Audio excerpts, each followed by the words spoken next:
be a favorite over Corbin, but not by as much as in the other two districts. The boys action that comes up on Friday will be all 7 o'clock tips as well, and we'll tell you more about that a little later in the broadcast.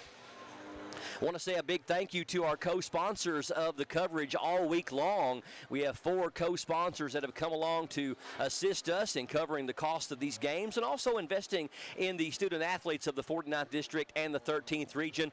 And our broadcast is proudly brought to you by PRTC, Appalachian Wireless, Pepsi of Corbin, and Praxel Line Services. Going to have a chance a little later on in the broadcast to interview representatives from a couple of our co-sponsors, including Praxel and Keith Gabbard from PRTC, their CEO, who has done so much for this county and represents such a great company in PRTC.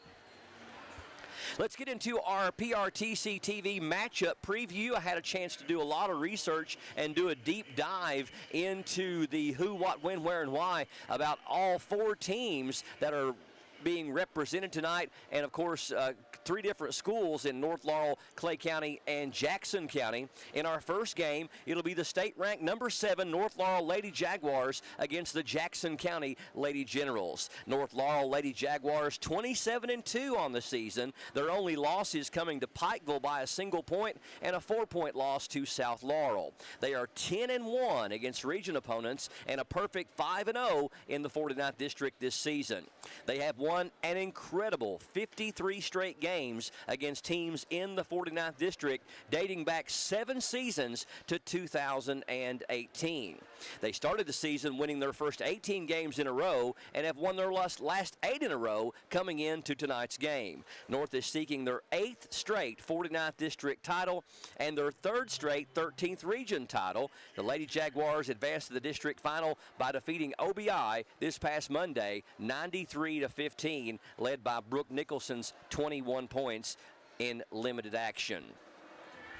Jackson County's Lady Generals have won 14 games this year against 13 losses. They are 5-9 in the region and 2-3 in the district. After starting the season 8-3, they lost 7 of 8, but have won 6 of their last 9 and 3 of their last 4. So it's been a bit of a streaky season for the Lady Generals. This is the 4th year in a row they have played North Laurel in the district championship. They advanced to the championship game of the 13th Region 2 seasons ago, narrowly losing to North by 3 points, 42-39. They qualified for tonight's game with a thrilling victory over Clay County, 54-53 on Monday night. Abby Gilbert had a game for the ages with 38 points, 15 rebounds, shooting 14 of 20 from the floor for 70%. She only took 1 3-pointer and she made it, and was 7 of 8 from the free throw line. A near perfect night for the Campbellsville commit, Abby Gilbert. Senior Brooke Nicholson, the KABC 13th Region Player of the Year, leads North Laurel offensively, 23 points per game, shoots 57% from the floor, has made 68 three-pointers at a 45% accuracy rate, has the most made free throws at 105, and is the top rebounder as well, pulling down nearly 9 per game. She is committed to play at Murray State College. Mariella Claybrook, a sophomore post player, averages over 10 points per game to go along with over 8 rebounds.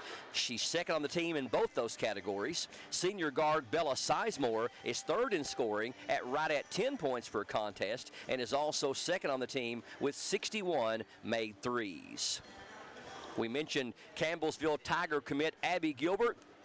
She is an offensive and defensive force for Jackson County. She also averages 23 points per game, also shoots 57% from the floor, just like Nicholson, has the most made free throws and best free throw percentage on the team, making 152 of 203 attempts. That's 75%, and is also the best rebounder at over 12 a game. She is one of only 3 players in Jackson County girls basketball history to score 2,000 points and get 1,000 career rebounds, with the other 2 being Shay Lunsford Mahoney and Sarah Elliott Cannon, legends in girls basketball here in Jackson County, who both played professional basketball. Angeli Nichols, a senior guard, is second in scoring at over 7 points per game and leads the team in three-pointers with 44. Back to Abby Gilbert for a moment. Not only does she show up incredibly good statistically on every facet of the game offensively, something that they don't track on the KHSAA side, but she is a blocking machine. Blocks shot after shot, often getting 5, 6, 7, 8 blocks per game, and also alters a lot of shots in the paint and makes a lot of shots not happen when guards try to enter the paint and look up and see Abby in their way to the basket. Eddie Mahan Jr. is completing his 14th season at the helm for North Laurel. He is the 13th Region KABC Coach of the Year, a title he has won multiple times, I think 3 times. His win-loss record is 314 wins against only 148 losses. That's a 68% winning percentage. His teams have been especially dominant since the 2017-2018 season, winning 220 games with only 46 losses in 8 seasons, averaging over 27 wins a season and winning 83% of their games. In addition to the earlier mentioned 7 straight 49th District titles, Mahan's teams have advanced to the 13th Region Championship game 5 times, winning it 3 times, and advancing to the quarterfinal round of the Sweet 16 tournament twice. They are looking for their 8th straight district title and 3rd straight region title. In their 27 wins this season, their average margin of victory is 30 points per game. Mahan has never lost to Jackson County, going 34-0 since 2012.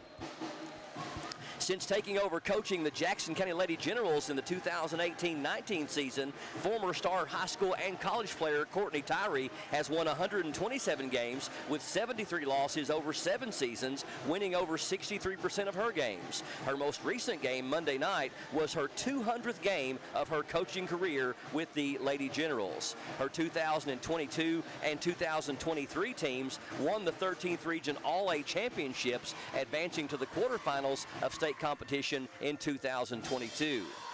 This will be her 4th straight trip to the 13th Region, qualifying the past 3 years as 49th District runner-ups all 3 years to North Laurel. She is 0-17 against Coach Mahan and North Laurel, but has came close on a couple of occasions, losing by 3 points twice. As a team, North leads Jackson in all stats. North scores quite a few more points per game than Jackson County, 64-47, so you can look for them to try to speed the game up and get baskets in transition off their excellent defense. The Lady Jaguars shoot 50% from the floor to the Lady Generals 40%. North Laurel has made almost twice as many three-pointers as Jackson County and shoots them at a 39% accuracy to Jackson County's only 24%. From the free throw line, it's North at 68% to Jackson County's 64%. And finally, in team rebounding, the Lady Jags average 34 to the Lady Generals 29. Since their first meeting in 2004, Jackson and North have met 42 times, with the Lady Jaguars winning 41 of those. The only win for Jackson County was in the 2007 regular season. Since then, North Laurel has won 38 games in a row. In their 2 games this year, North won both easily, once by 44 points and the other by 27 points. This is the 11th time these two squads have played each other in the 49th District Tournament, and the previous stat would tell you North has won all 11 of those. This is their 5th time battling head-to-head in the District Championship game and the 4th in a row. The other time was in 2018. North has averaged defeating Jackson by 25 points per game over their first 4 meetings in District Championships. This is the first time these two teams have ever played a 49th District Tournament championship game here in this gymnasium, with the first 4 being at Clay in 2022, North in 2023, and twice at OBI in 2018 and 2024. Candria Bingham coming alongside for color and stats. And Candria, it's one of those situations to where outside of maybe South Laurel and maybe Knox Central, you may throw in Corbin there, there's really been nobody in the 13th region that you would not say that North Laurel doesn't outmatch offensively. Of course, South beat them by 4 points in a low-scoring game, and a great job by the coaching staff and the team at South Laurel. But North Laurel is an absolute powerhouse, and certainly if anybody that prognosticates these games would tell you, they would be the favorite to win their third straight region title. Well, yeah, you're absolutely right. I mean, North Laurel brings a little bit of a unique lineup. They're kind of a hard matchup for a lot of teams. They don't have that traditionally, guard center lineup. They've got a lot of guards that can shoot the ball. They're very, very well disciplined in both offense and defense. They don't make a lot of mistakes, and so a key for any team that plays them, whether it's Jackson County's matchup tonight or in the future in the regional tournament next week, is going to be to capitalize on the few mistakes that they make. So keeping them off the boards on rebounds, because they tend to dominate that with any skill set, any game that they played this year, is going to be a key, and then capitalizing on the few mistakes that they make. I mean, like I said, they're just super well disciplined, and for a lot of teams, they just really are a tough matchup.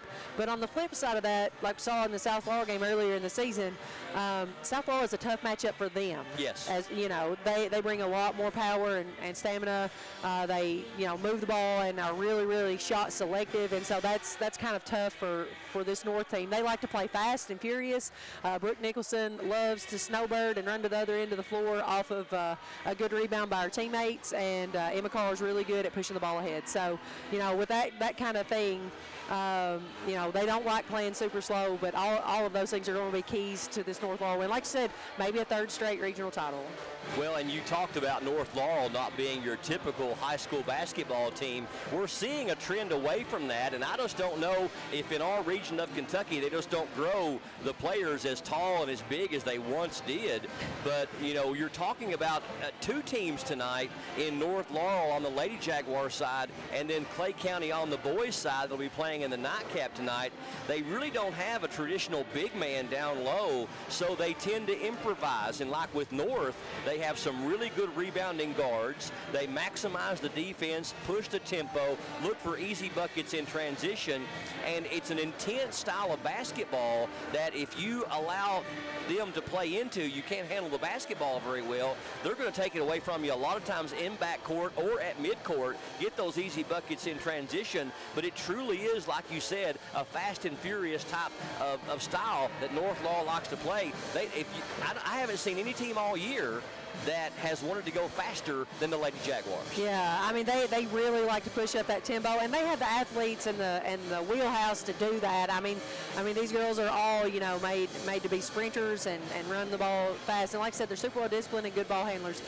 And, you said we're seeing the game basketball going away from that. I think that as athletes are developing and getting to be more well, I'll just be honest, they're just better than they were. They're better. Athletes are just, more skilled than they were even when I played. And I'm not taking anything away from that. I just mean that now, as athletes start to play basketball, the game of basketball sooner, they're more versatile. So traditionally, in the 80s and 90s, you had a big man, and they told me in fourth grade, go down under the basket, you're tall, go down under the basket, stand there, we're going to throw it to you, you're going to score. And now our post players, look at Abby Gilbert, she sunk a three the other night, three-pointer just like off the dribble. Yeah.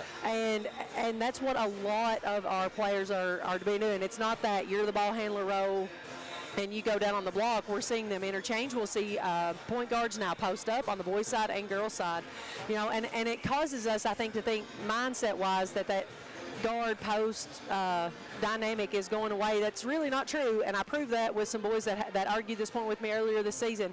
I looked up at the top the top players in the NBA and who was paid the most, and the number 2 highest paid player in the NBA is in fact a center. So they're still there. It's just the game of basketball is changing. You can't be somebody, if you can't dribble in the game of basketball now in high school set, you're not going to be very successful. Right. And that's just, and that's the fact of the game. And for all of the young girls out there listening, if you want to be more recruited, if your job is to be looked at by a college, you've got to be able to dribble, pass, and shoot shoot from each area of the floor, and that's just where the game of basketball has evolved to. Yes, it has. Well, we've got just over 10 minutes away from the start of this one. Doubleheader tonight. This is the only place you're going to see a district boys championship in the 13th region tonight. The other 3 districts are playing tomorrow night, and we'll be starting an hour earlier in our girls game than the other 3 districts, which start at 7. So sit back, relax, get your favorite beverage and a bite to eat or just whatever, and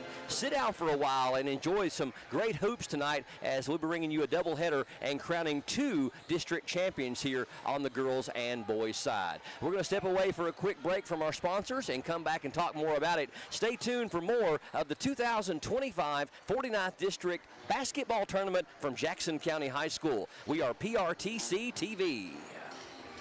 Spring is on its way, and it's the perfect time for a fresh start, including your internet speed.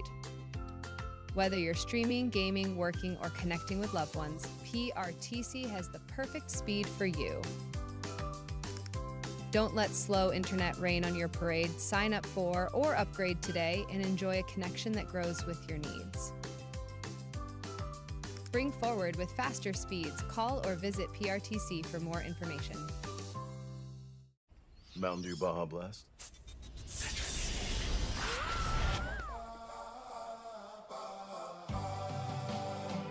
Baby, rock and baby to a kiss from a lime on the bay. Ooh, the moment I think of it, strange on the sea, yeah. My flippers can't hold Mountain Dew on a shade. A blast of tropical lime. Good looking seal. Madness! It gives you all the feels. You got the feeling. They are feeling it. Ready to dance? You don't know. Can you believe this? What you do to me? Ice in the veins, a prayer at the buzzer. Let's go. They're going crazy. Sometimes I'm down. Utter heartbreak. The emotions on full display. This is what March feels like. I got the feeling, baby. Anvil Town and Country Shell is a locally owned family business that's been serving you for over 30 years. More than just a gas station, Town and Country is ranked #1 in the state and 3rd nationally in Hunt Brothers pizza sales. We offer 4 aisles of groceries, fresh produce, as well as a full fresh meat department. Expect the best fuel prices, a clean store with a huge selection, competitive prices, and great customer service when you visit the little store with a whole lot more. Anvil Town and Country Shell. There's so many great things about life in gig country, and PRTC is proud to be one more. A local internet provider with all the speed and reliability your family needs, backed by hometown service and support. Whether you need to just check email or power multiple Wi-Fi devices all over your home, we've got the right package for you. Stop by one of our friendly offices, give us a call, or visit us online to learn more. PRTC, your local internet connection. What makes Appalachian Wireless different isn't just our reliable service or great deals, it's our people. Whether it's helping you find the perfect plan, the latest device, or just answering your questions, we're here for you every step of the way. Our amazing customer service and sales teams are right here in your community, making serving you personal. At Appalachian Wireless, you're not just a customer, because we know you. We are you. We are Appalachian Wireless.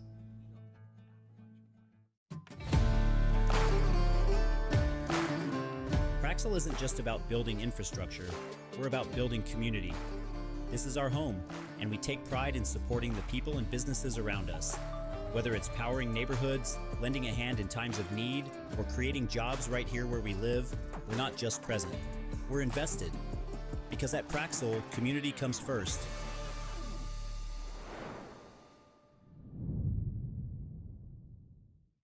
Are you working online from home? PRTC needs your feedback. Take a quick online survey and let us know how we can enhance your work from home experience. Your input will help us prioritize service improvements, including better outage notifications. Plus, when you complete the survey, you'll be entered for a chance to win 3 months of free PRTC internet. Scan the QR code now to get started. Thank you for helping us serve you better, right where you work, at home. Introducing the Tide and Timber Collection from Vaughn Bassett and Kemper Home Furnishings. With its impeccable upscale design, featuring the best looks in coastal and mountains. Just choose your finish, choose your bed, and choose your fabric. Over 200 different possibilities. And your new Tide and Timber bedroom will be in your home in no time. And it's all made right here in the USA, so you get the custom experience without the wait. The new Tide and Timber Collection from Vaughn Bassett. Available only at Kemper Home Furnishings. Video gaming is a great way for families to have fun together. And PRTC's reliable internet and Wi-Fi is a game changer. Super fast download and upload speeds up to 1 gig. And GigaSpire whole home Wi-Fi. Power today's most exciting games on consoles, handhelds, even VR headsets with no lag or buffering. Contact PRTC and level up to game-changing internet and whole home Wi-Fi today. Journey fans in McKee, Kentucky. The concert event you don't want to miss. Resurrection. The nation's premier Journey tribute band live August 29th at the Jackson County Fair. Part of their 2025 Majestic Tour. Feel the energy. Journey the way you remember it. All the Journey hits you know and love. Don't miss out.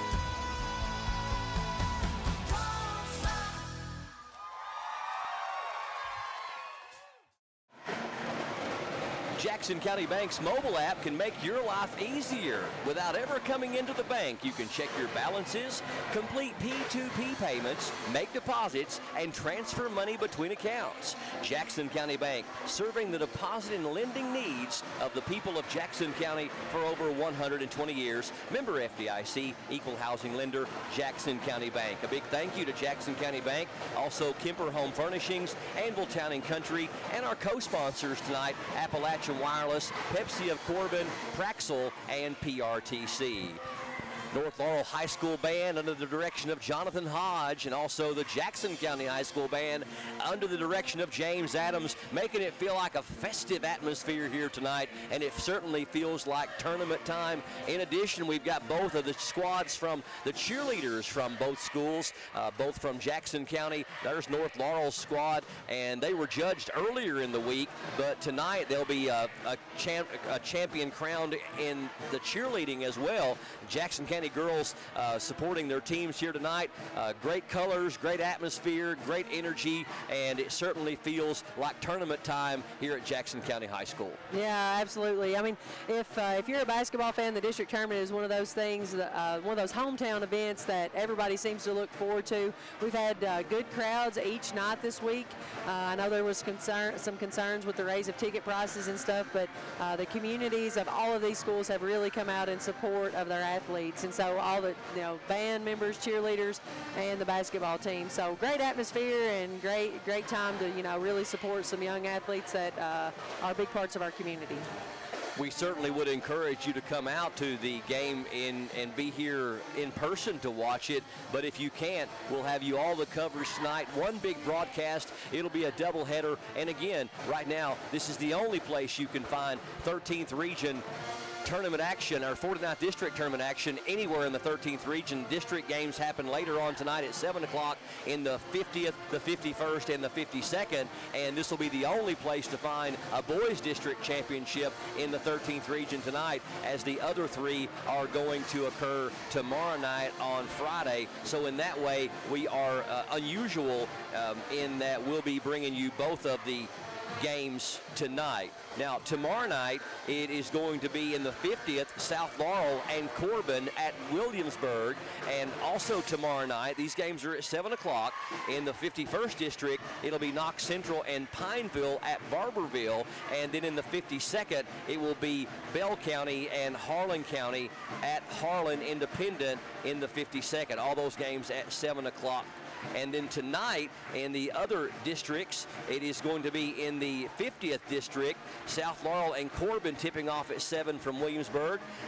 Knox Central and Pineville at 7 o'clock in Barberville in the 51st. And then Harlan County, who upset Bell County, will take on Harlan Independent at Harlan Independent in the 52nd. Those games will tip off at 7 o'clock. The top 8 teams from the boys and girls side will advance on to the 13th region tournament held at the arena in Corbin all week next week. Whether you're a district runner-up or a district winner, you will have the opportunity to advance on. Certainly district winners are going to have the advantage, Candria, because they are going to pull from the district runner-ups, and anytime you can advance on as district champion, it paves your way better if you want to make a trip to the Sweet 16. Yeah, for the most part, but we have a couple, we've got some districts that, even traditionally at the 49th district, that's a really tough draw either way you go. And so with coaches, when they come in the room, they have an idea of who they would like to face off first and who they would like to be in their bracket and who they want to wait and face off in the championship game. Some coaches may, jokingly tell you, well, it doesn't matter, we got to beat them all to get to Rupp, but really and truly, you have a path that sometimes are easier than others as far as prepare and the way your teams match up. But some of these districts are pretty tough, and regardless if they're a first place or second place, it's all first place once you get to the region. Go take a quick break, come back with the starting lineups. District championship game for the girls side is next here on PRTC TV. Hey, grab me one too.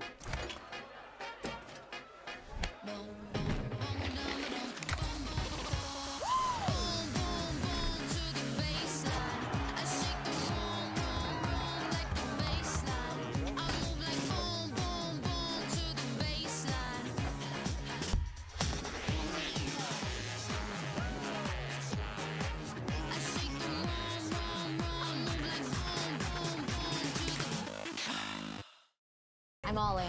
Elite chefs bet their own money in a high-stakes game of culinary poker. You will create dishes based on the cards that you're dealt. Cannot taste your food. Are you serious? Cook without a knife. Big stakes, wild twists, and epic kitchen throwdowns. All new Wild Card Kitchen, Tuesday night at 9 on Food Network.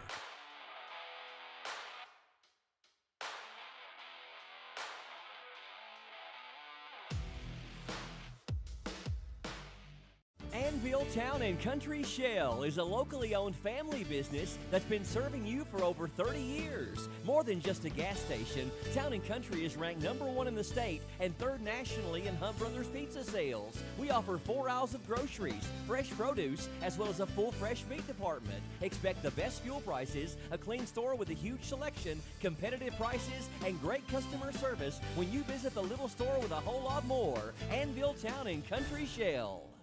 Exciting things are happening at Appalachian Wireless. From amazing deals on the latest smartphones to unbeatable promotions that save you money.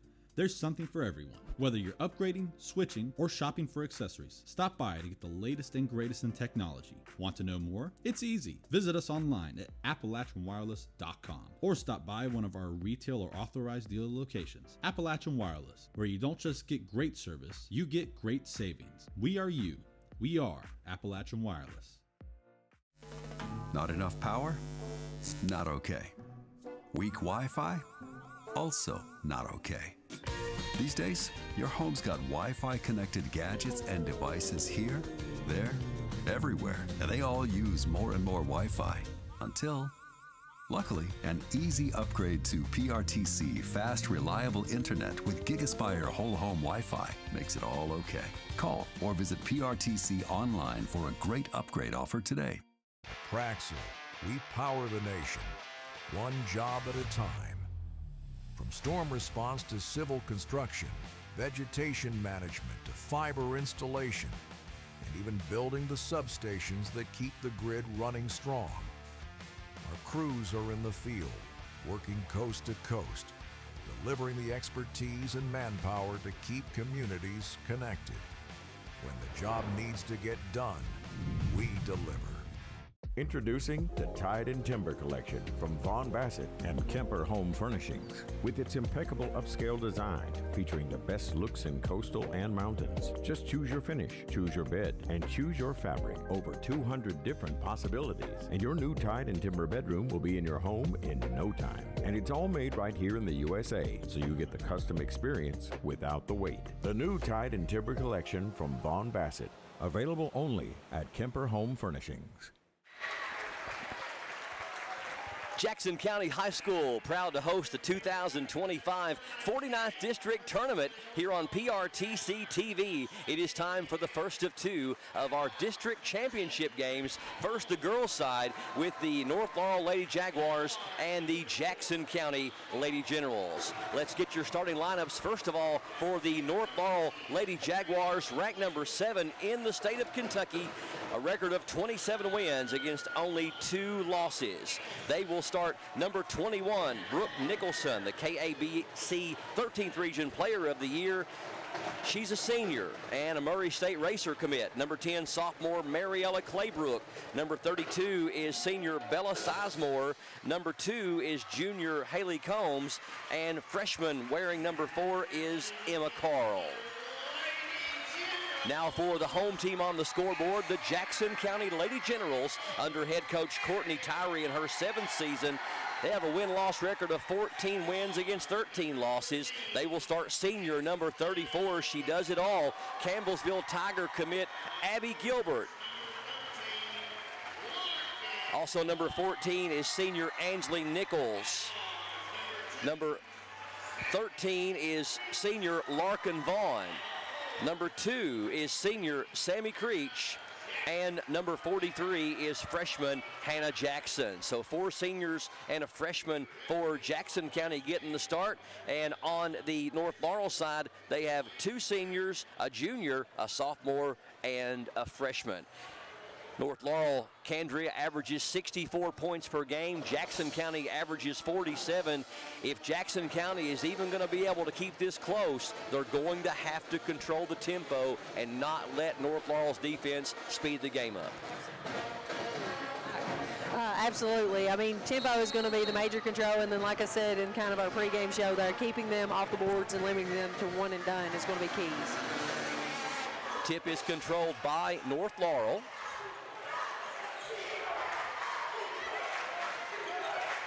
Jackson County appears to be opening up in a 2-3 zone.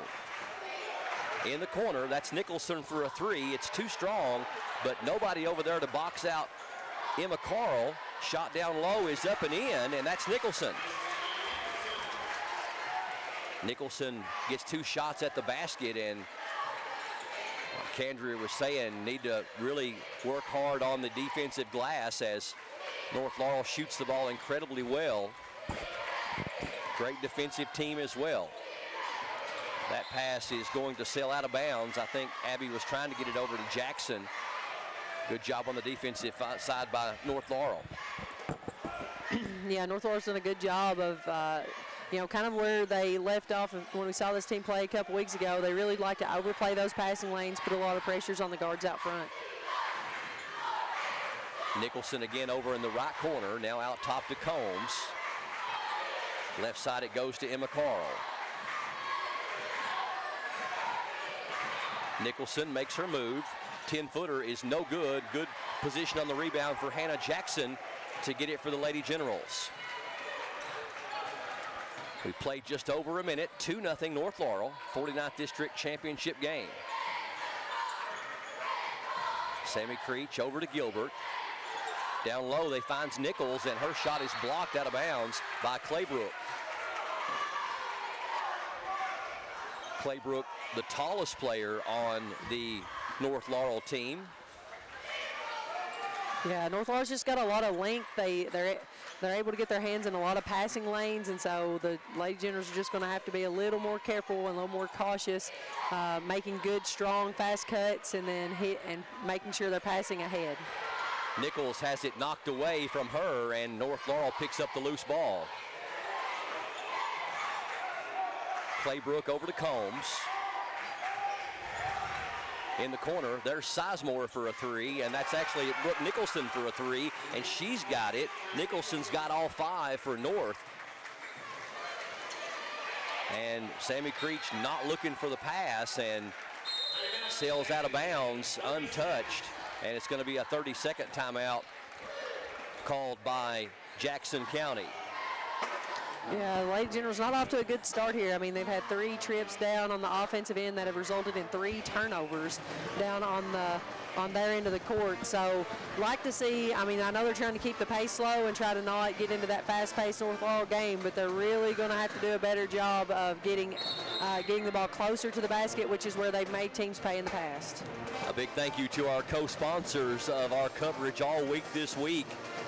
PRTC, Praxel, Pepsi of Corbin, and Appalachian Wireless are 4 co-sponsors for the week. So 5-0, Jackson County, as Candria mentioned, already with 3 turnovers. Combs in the corner. There's a 3 on the way, and that's good.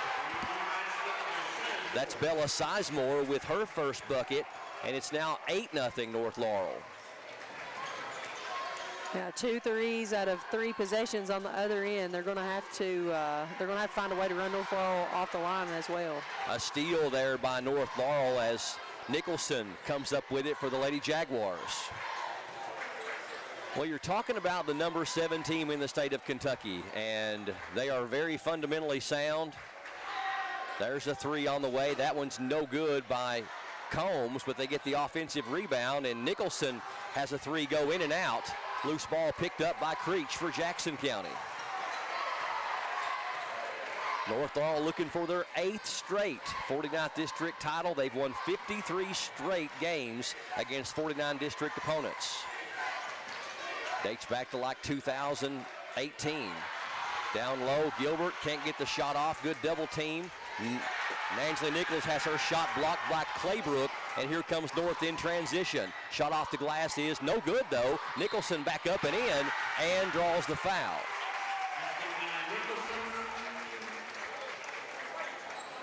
So Nicholson with a chance for a 3-point play.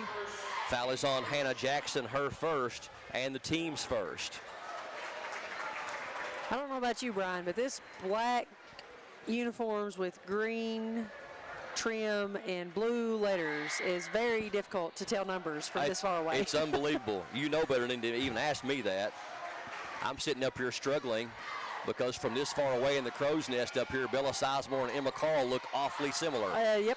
Ball knocked away out of bounds by North Laurel. It'll go back to Jackson County.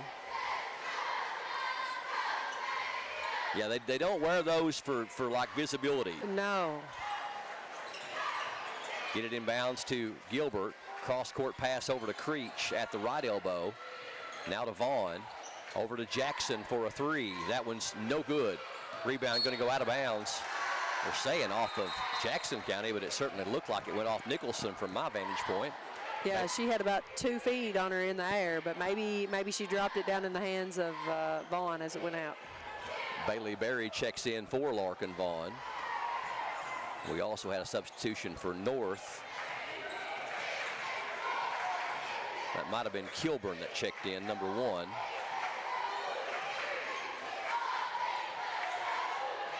Down to Claybrook on the post. Makes the move on Gilbert. Ball faked her nicely. Here's a 3 from the corner by Kilburn. That one's no good. North had their hands on the rebound, but stepped out of bounds, and it'll go back to Jackson County. So the Lady Generals have been blanked for the first 4+ minutes here in the first quarter. 10-0 North Laurel on top. We mentioned North Laurel beat them handily in both games earlier this season, once by 44 and once by 27.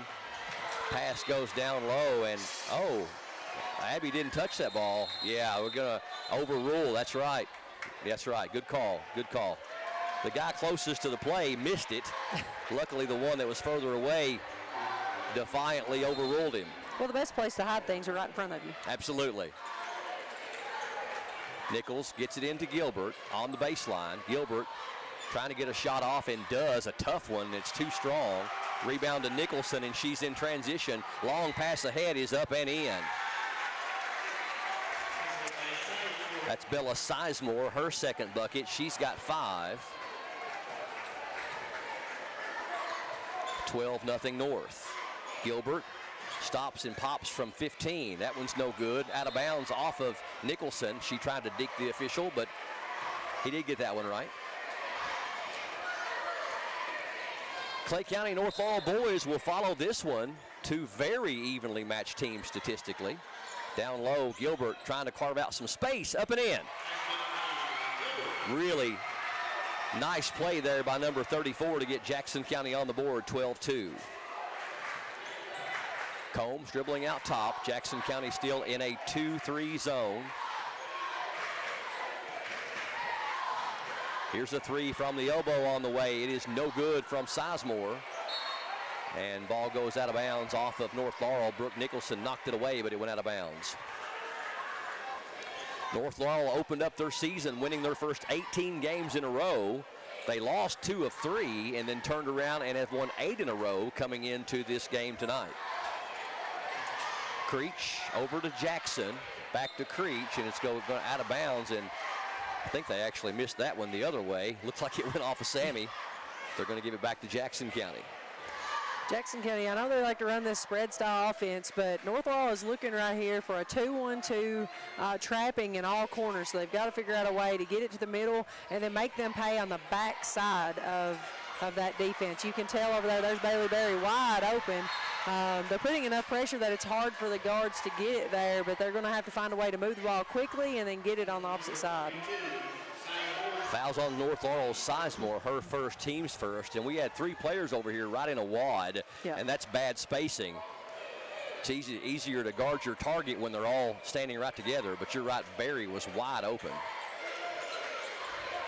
But North Laurel is so long that sometimes they can block your vision from who is open. Yeah, there was a lot of pressure in their face, and those passes were going to be extremely hard. We see the miss there by Creech, but they're long and lanky and just really good job of getting in the passing lanes. Nicholson misses the shot, but they get their own rebound. Sizemore for a 3. That one's going to roll out. Fight for the rebound. Claybrook gets it. Nicholson for 3 again. That one's no good. They get the rebound again and back up and in. Lewis, that's actually Bella Lewis that checked in. Instead of Kilburn, my apologies. Ball is deflected. So North Laurel, if I'm not mistaken, had 5 shots at the basket on that last possession, and you talk about a cardinal sin to the number 7 team in the country. I mean, the state. The state, yeah. Yeah, I think Jackson County may feel like the 7th ranked team in the country. Nichols with the 3 miss, and North heading the other way. 14-2, North by 12. Claybrook will take that 3. They collapse on her nicely, though. In the corner, that's Combs for a 3. It's no good. And Blakeland Fee, who had just checked in, gets the rebound. Riley Bowman also in there for Jackson County, a freshman that shows a lot of promise. Barry picks up her dribble, gives it to Gilbert. Down low for Bowman, up and in. Riley Bowman gets off the bench and contributes quickly. 14-4, North Laurel by 10. 40 seconds left here in the first quarter. Backdoor cut, nice by Nicholson down to Claybrook. First points for Mariella tonight, 16-4 North. Nichols ahead to Barry. Barry splits the defenders nicely. Over in the corner to Fee. Now to Barry at the baseline. Gilbert, tough shot up and in. That was a good job by Abby on the reverse there, being able to just put that ball immediately on the floor and going right at the rim before they had a chance, before the defense had a chance to rotate over. 5 seconds left in the quarter. Combs from 15. That one's no good. Claybrook gets the rebound, back up, no good. And we've reached the end of the first quarter of action. North Laurel Lady Jaguars 16 and the Jackson County Lady Generals 6. Stay tuned. We've got the second quarter of the girls 49th District Championship game up next on PRTC TV. We understand an upside-down world, but they're writing us off before we get to the starting line. A stalled generation? Who do you think is gonna fix all this? We will, because our future is the future. So we're going to build bridges and hospitals in a day and feed those left in the cold. We're going to do all this and more because we have an appointment with destiny. Kaler, back back for a new season of America Facts versus Fiction, debunking the half-truths in American history. For example, the largest stash of gold isn't found at Fort Knox. It's below the streets of the Big Apple. And General Ike, well, he didn't always play by the rules. In fact, he stepped up to the plate under an alias to avoid being thrown out of West Point. We're unlocking the vault to secure the truth behind America's treasured secrets. Get it? America, Facts versus Fiction on AHC. Brooke Nicholson leads the scoring there in that first quarter with 7 of her team's 16. Lady Jags on top by 10, 16-6 over Jackson County here on PRTC TV. Gilbert picks up her dribble. Defense on her tight. She gives it to Nichols. Nichols also looking for some help. Throws it down low to Bowman. Off the glass, it is too strong. Nicholson with the rebound for North Laurel. Right side to Combs. Claybrook with it now in the right corner.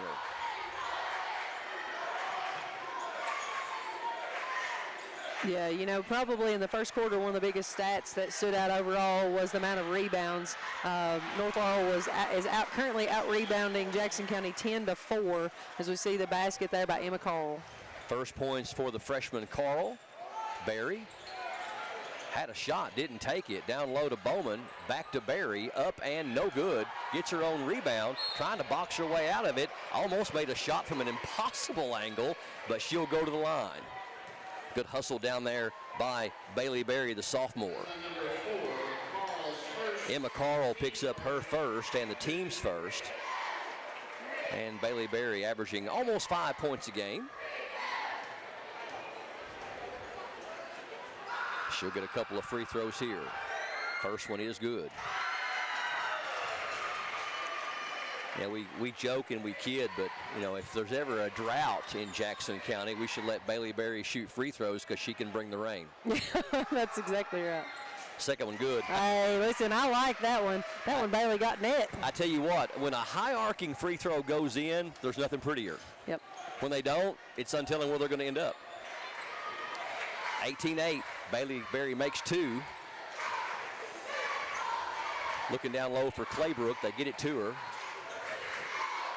Now Nicholson at the elbow. Claybrook at the high post.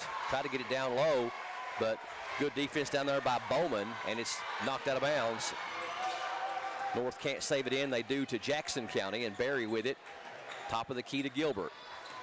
Gilbert, spin move. Not good feed down low, but Fee didn't see it coming. Picked up by North, and they're heading the other way.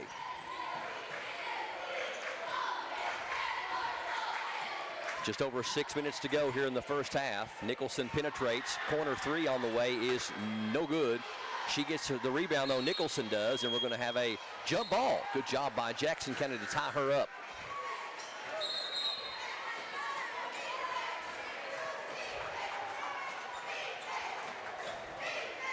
Sizemore checks back in for North Laurel, I believe, replacing Lewis. Nicholson has her 3 blocked by Bowman. Now, you ain't going to see that every day. No, you are not. There's a big play there by the freshman. Bailey Berry has it knocked out of bounds. I don't know that I've ever seen anybody block a 3 on Brooke Nicholson before. But Bowman right there with a good defensive effort. Nichols in the corner for a 3. That one's no good. And we're going to have an offensive foul or a push in the back on Jackson County on the rebound. Bailey Berry picks up her first and the team's first. So we've played over 2 minutes and only 2 points apiece for North Laurel and Jackson County. Haley Combs into front court, gets the screen from Claybrook.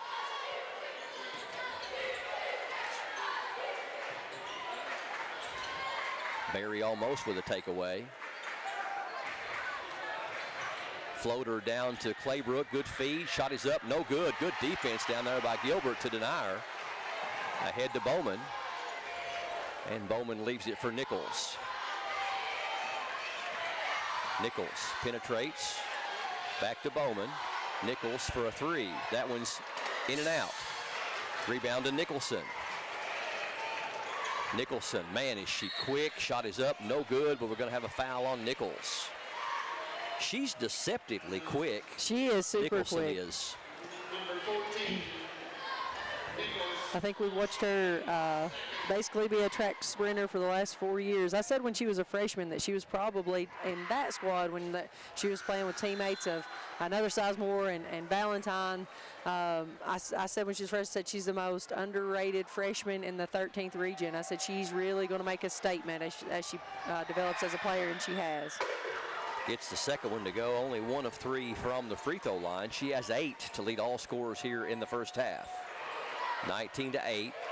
Nicholson just recently named the player of the year in the region. Good steal there by North Laurel. Feed down low. Berry closed on her nicely to keep the easy bucket from happening. Brooke Nicholson for 3. That one won't go. They get the offensive rebound again, but then they lose it. And picked up by Angeli Nichols. Gilbert ahead to Berry. Berry almost walked with it. Throws it out to Nichols. To Gilbert on the high post, to Bowman. Creech for a 3. That one's good. Sammy Creech with the first 3 of the game for Jackson County. I really like that set, the movement from one side to the opposite side, down low, out to the corner for a feet set of Sammy Creech. 19-11, lead down to 8 for North Laurel.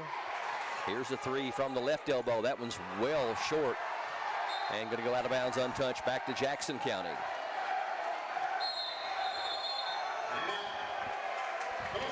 And Coach Eddie Mahan Jr. calls a full timeout. We're at the midway point of the second quarter. North Laurel by 8 over Jackson County, 19-11. 49th District Championship game continues next on PRTC TV. All across this country, people took the Pepsi Challenge. In 1975, we challenged folks to put their taste buds to the test. And Pepsi won. Pepsi. Pepsi Cola. Pepsi.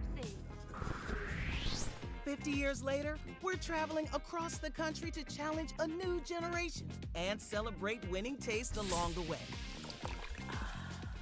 We know that Pepsi Zero Sugar tastes better and is more refreshing than the other guy. So get ready for a new Pepsi Challenge in 2025, coming soon to a city near you.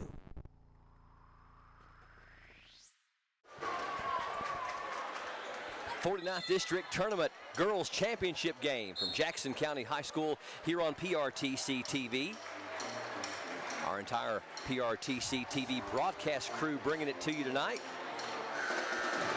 Got Bob Roberts, also Justin Lakes, TJ Isaacs, Mark Sulfridge, Candria Bingham, Brian Murray, all courtside here as we're going to crown 2 district champions here tonight. On the girls' side, it'll be the winner of this one, and the final game tonight, it'll be Clay County and North Laurel. District tournament of 1 and 2 seeds. It's the way they draw it up on paper. Inbound to Berry, now to Nichols, ahead to Creech. Creech, baseball pass ahead to Bowman on the baseline. Back to Creech, she wants 3 more. That one's too strong. Rebound to Nicholson. Nicholson feeds down low, good pass up and in. Emma Carl gets her second basket. She's got 4. Really nice transitional break there for North Laurel. Berry. And that's what North Laurel likes to do. They like to push the ball ahead, try to get, those high percentage shots, layups, type shots, as we see the air ball there by Riley Bowman, but the rebound to Creech. And then an air ball by Nichols. So 2 3-pointers that were off the mark for Jackson County. And again, North Laurel, you look up and they're already at the other end of the floor in a hurry. Errant pass keeps them from another shot at an easy basket. Turnaround by Claybrook is up and in. Claybrook's got 4, and back-to-back buckets by North has them up by 12, 23-11. That's their biggest lead of the night.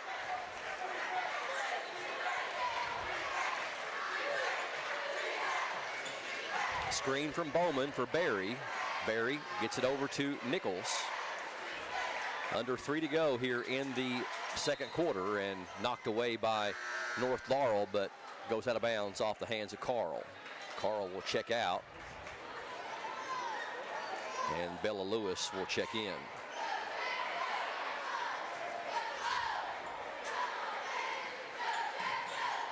Inbound to Berry.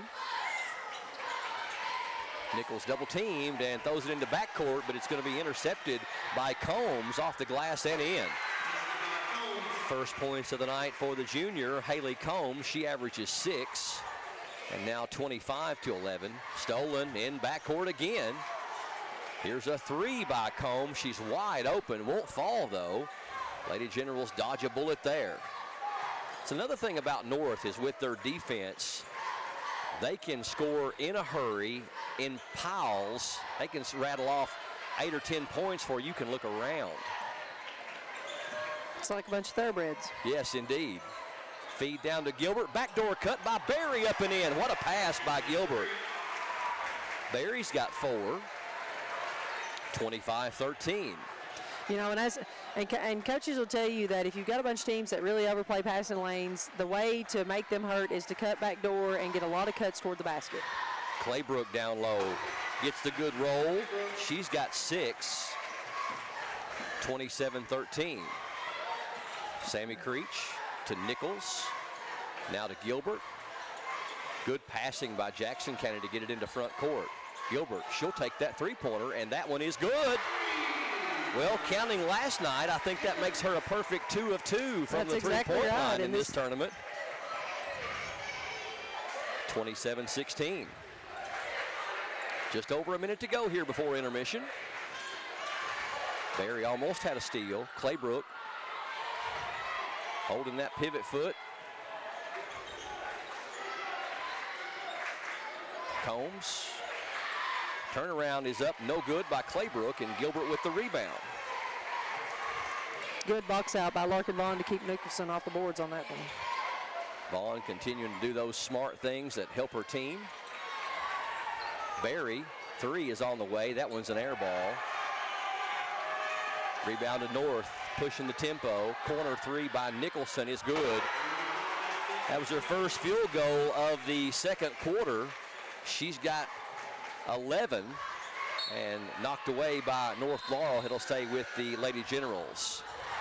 Hannah Jackson checks in for Jackson County, replacing Angeli Nichols.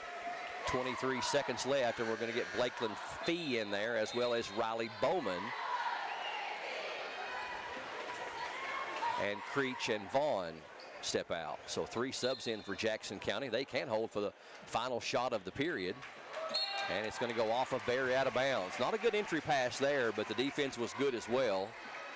Pass thrown kind of low at the hip of Berry. So now North will have the final shot. You never know with them, though. They may try to get a quick score and a steal. They will hold for the final one, it looks like. Brooke Nicholson with 10 seconds now. Now down to 5 seconds. Claybrook penetrates, kicks it for a 3. It is no good, and North Laurel shoots the air ball 3. And at the end of the first half, it is North Laurel with the comfortable 14-point lead, 30-16 over Jackson County. Stay tuned.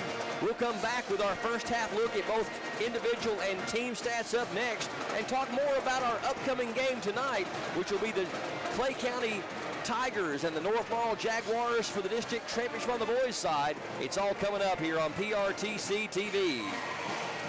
Ever since I can remember, all I've wanted to do is mine for gold. I come back here every year. I'm addicted to it.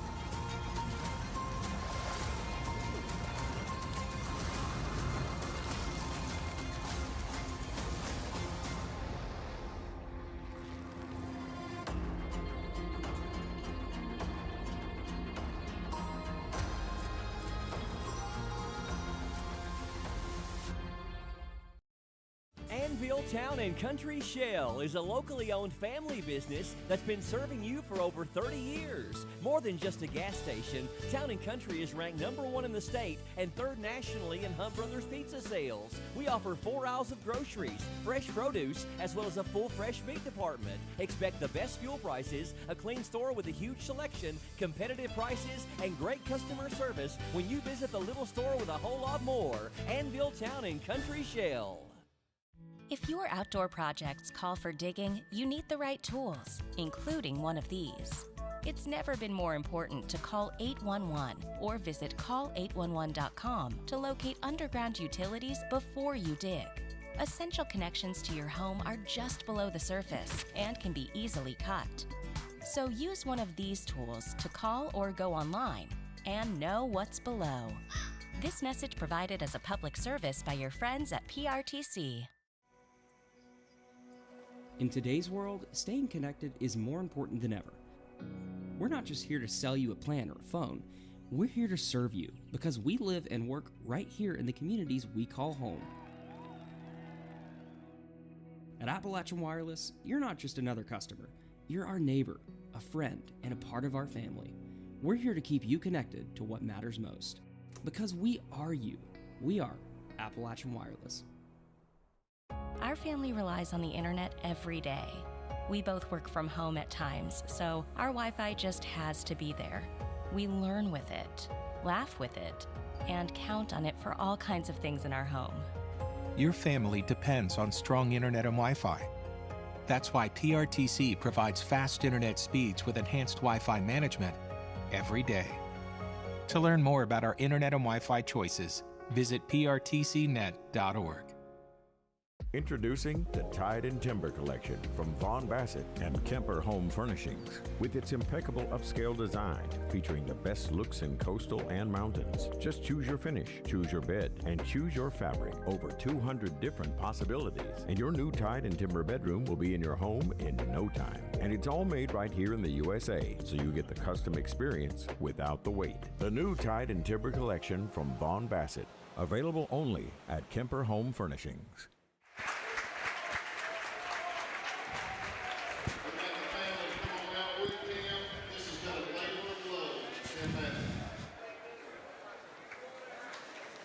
Tim Madden being honored at half court here at halftime, as this is his last night being the public address announcer. Over 25 years of doing that. Always volunteering, never accepting payment. And tonight will be his last night as public address announcer. Him and his wife and his two daughters. His wife Donna and daughters Tiffany and Shanae. Yeah, he's been doing that a long time. It's really nice of Jackson County to recognize those who have really given, a lot of service to our school and our students. Athletic Director Wes Bishop calling for a standing ovation for Tim Madden, and we will applaud as well. Thank you for your service, Mr. Madden. You have big shoes to fill, and we would like to thank you for your service, dedication, and loyalty to Jackson County High School Athletics. Thank you, Tim Madden. All right, halftime here of the first of two district championship games on PRTC TV, and it is the North Laurel Lady Jaguars showing why they are ranked number 7 in the state. They have a 14-point lead over Jackson County here at the half, 30-16. Jackson County was outscored by North 16-6 in the first quarter. Second quarter was much more even. We had a couple of three-pointers by Jackson County, and North Laurel only outscored them 14-10 to bring us to our halftime result of 30-16. Without further ado, let's get a rundown on our halftime stats, both team and individual. Filling in for Hunter Carroll this week and doing a great job is Candria Bingham. All right, first up for the Jackson County Lady Generals. First off with team stats, field goal percentage, they're shooting 38%, 6 of 16. Free throws, they have only shot 2 for the game. They're 2 of 2 at 100%. Total points, like Brian said, was 16 points. Team assists were 5 assists, and rebounds were 8 rebounds for the team, with coming in with 1 block. Individual scoring for Jackson County, the Generals are led in scoring by Abby Gilbert with 7 points. Bailey Berry had 4 points. Sammy Creech had 3 points, and Riley Bowman had 2 points. For the North Laurel Jaguars, their field goal percentage was 42% from the floor, 13 of 31. Wow, 31 shot attempts put up that half, and for 30 points. Free throws, they were 1 of 2, so not a lot of free throw shots so far during this game at a 50% percentage. Team assists were 9 and rebounds were 17 with 2 block shots and 2 steals. And individual scoring, Brooke Nicholson leads the charge with 11 points, 7 rebounds, and 4 assists. Claybrook has 6 points, Bella Sizemore has 2 points, Combs has 5 points, Emma Carl has 4 points, and Bella Lewis has 2 points. All right, again, your halftime score, it is North Laurel 30 and Jackson County 16. And to give you an idea, listening to those stats, having put up 31 shots at the half and missing 18 of them, North Laurel, and as bad as this is to say for the fans of the home team, that was a very subpar performance by the North Laurel Lady Jaguars in that first half. Now, granted, Jackson County's defense may have made them shoot a lot of those shots and miss those shots, but at the same time, that is one of the flatter first halves that you will see North Laurel play all year. Well, and then, it's kind of like we talked about, Jackson County played a 2-3 zone the whole first quarter, other than some runouts and some transition points on layups. They're taking their chance with the 3-point attempts. North Laurel has put up 31 different shots and not hit as many, but a 3-pointer is not usually as high as a percentage shot as a layup or in the lane. So they're keeping them run out of the lane. Hopefully they'll be able to they only put up 16 shots for the half from the Lady General side, so hopefully they'll be able to put up a few more and increase that percentage to get this score a little tighter. Don't forget, after this one, we'll have the only boys district championship game happening tonight in the 13th region, as the 50th, 51st, and 52nd district will all play tomorrow night. It'll be the Clay County Tigers, number 2 seed, against the number 1 seed, North Laurel Jaguars, in a very evenly matched game of 2 teams that not even a percentage point separates their RPI, and they are ranked side by side in the region, and they split their games in the regular season, with both teams holding their home court and defending their home court and winning at home but losing on the road. We'll step away for a quick break, and when we come back, we'll get the second half underway between North Laurel and Jackson County. The girls' 49th District Championship on the line, up next on PRTC TV. These days, you have Wi-Fi powered smart devices working throughout your home. And you want to keep all those gadgets running at peak performance. It's easy to do when you have PRTC fast, reliable download speeds and enhanced Wi-Fi management. Give your home's data-hungry devices all the bandwidth they need to enhance your family's life. Contact PRTC to sign up for or upgrade your internet today. At Praxel, we're laying the groundwork for the future, one fiber line at a time. From rural towns to bustling cities, we're building the networks that keep America connected. Whether it's new installations, upgrades, or repairs, our teams deliver reliable, high-speed solutions that power businesses, homes, and entire communities. Faster, stronger, connected. That's the Praxel way.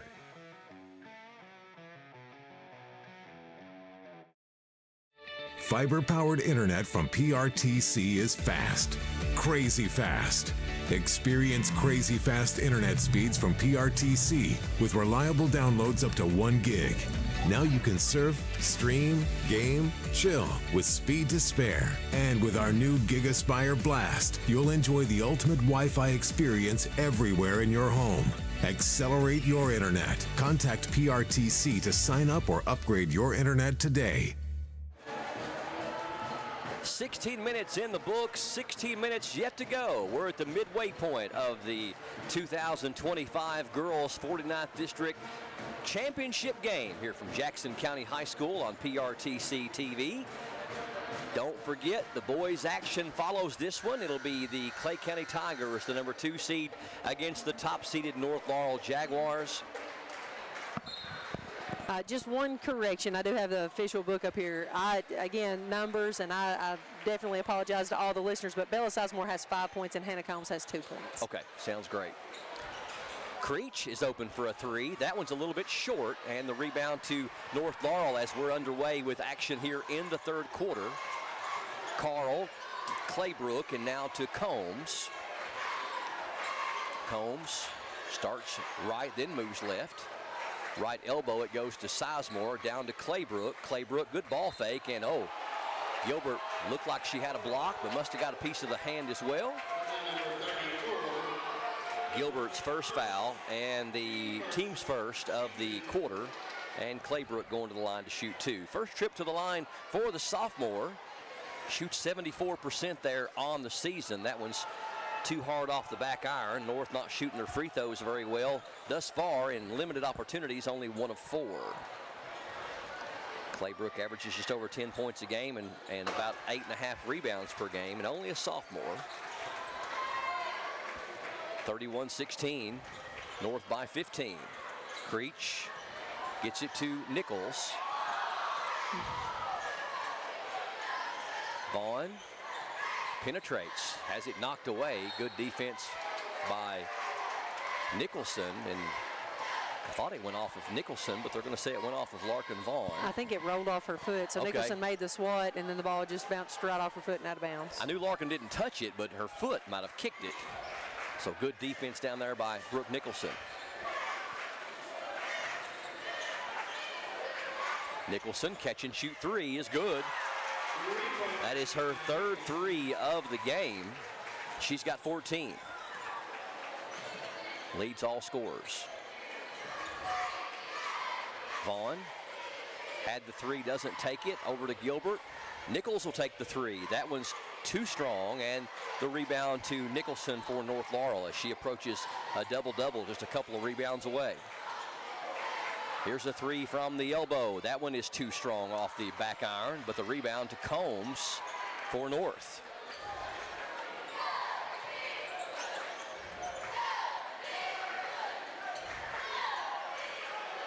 High pass, saved in nicely by Carl. North with their biggest lead of the night here in the early going in the third quarter, 34-16. Combs gets some instructions from Coach Mahan. Claybrook turnaround is an air ball, and we're going to have a foul on Jackson on the rebound. Jackson's second and the team's second. Held on to her just a little bit too long on that one. We see Jackson County has changed up their defense to start the second half. They're in a matchup man-to-man, except out of bounds. Right now they're in a 2-3, but they were playing matchup prior to that play. Nichols gets a hand on it. Nicholson for 3 more. That one's tried to come out, but fell through. 4-3 of the game for Nicholson. She's got the first 6 points of the third quarter. And now 37-16. Gilbert over in the corner to Creech. Step back 3 is an air ball. Rebound to Claybrook. Outlet to Nicholson. Nicholson, Euro step. Left-hand shot up and in. Brooke Nicholson going off here in the third quarter. She's got the first 8 points of the period. 39-16, full timeout on the floor. We're back with more coming up next on PRTC TV. He's about to compete in a new reality show, but it's all completely fake. All right, see how Ben handles this. This show is wild, and I feel like I'm going insane. This is so good. The Joe Schmo Show, all new Tuesdays at 9 on TBS.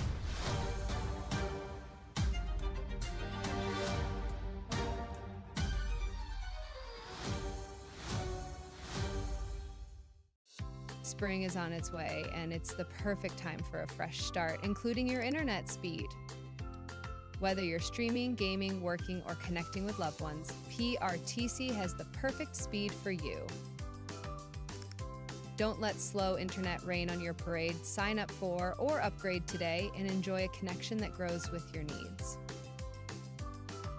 Spring forward with faster speeds. Call or visit PRTC for more information. In the final. Welcome back to Jackson County High School here on PRTC TV. Me and Kendria are talking off air about this is the 11th time that Jackson and North Laurel has played in the 49th District Tournament, and this is their 5th meeting in the championship game. Feed down to Sammy Creech, but knocked away. Ball is loose on the floor, and we're going to have a jump ball, and the possession arrow will favor North Laurel.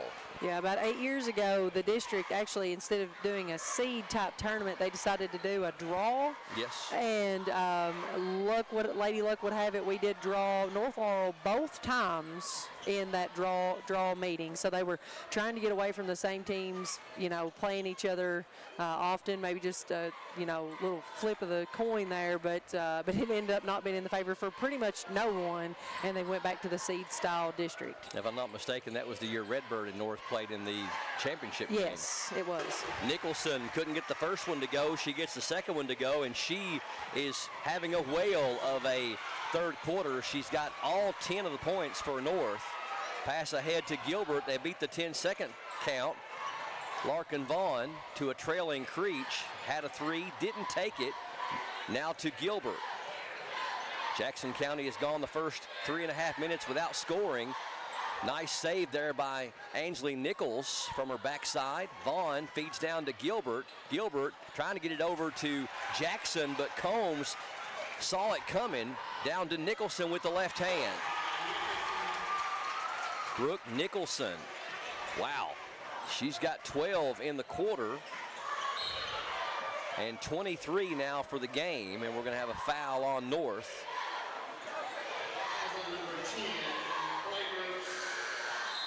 Mariella Claybrook with her first foul and the team's first foul.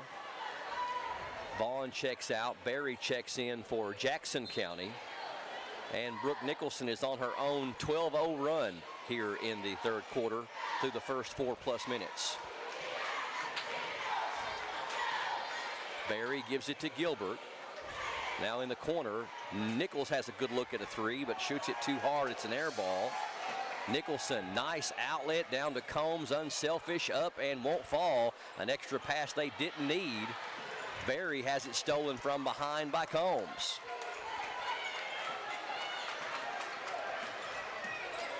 Here's a three by Nicholson. Man, oh man, oh man. 15 in the quarter for Brooke Nicholson. 26 for the game. She has 10 more points than Jackson County does as a team. Creech, her three is right through there. Had a defender coming right at her too. High arcing three by Sammy Creech. Nice hands there by Ainsley Nichols to knock it out of bounds.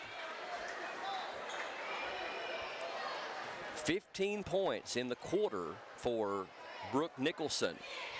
Creech checks out and Blakeland Fee checks in, 46-19, as North Laurel has blown it open, ahead by 27. Claybrook, here's a three on the way by Sizemore. That one's no good. Rebound back up, no good by Nicholson, and she is fouled and will go to the line.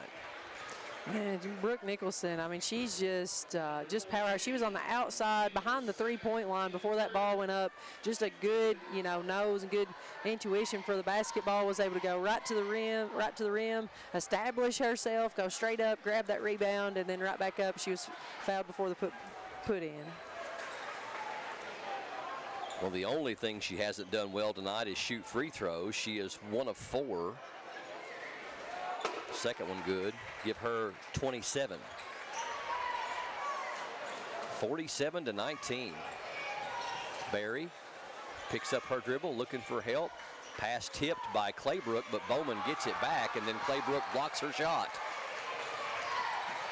Claybrook can handle the basketball well for a post player.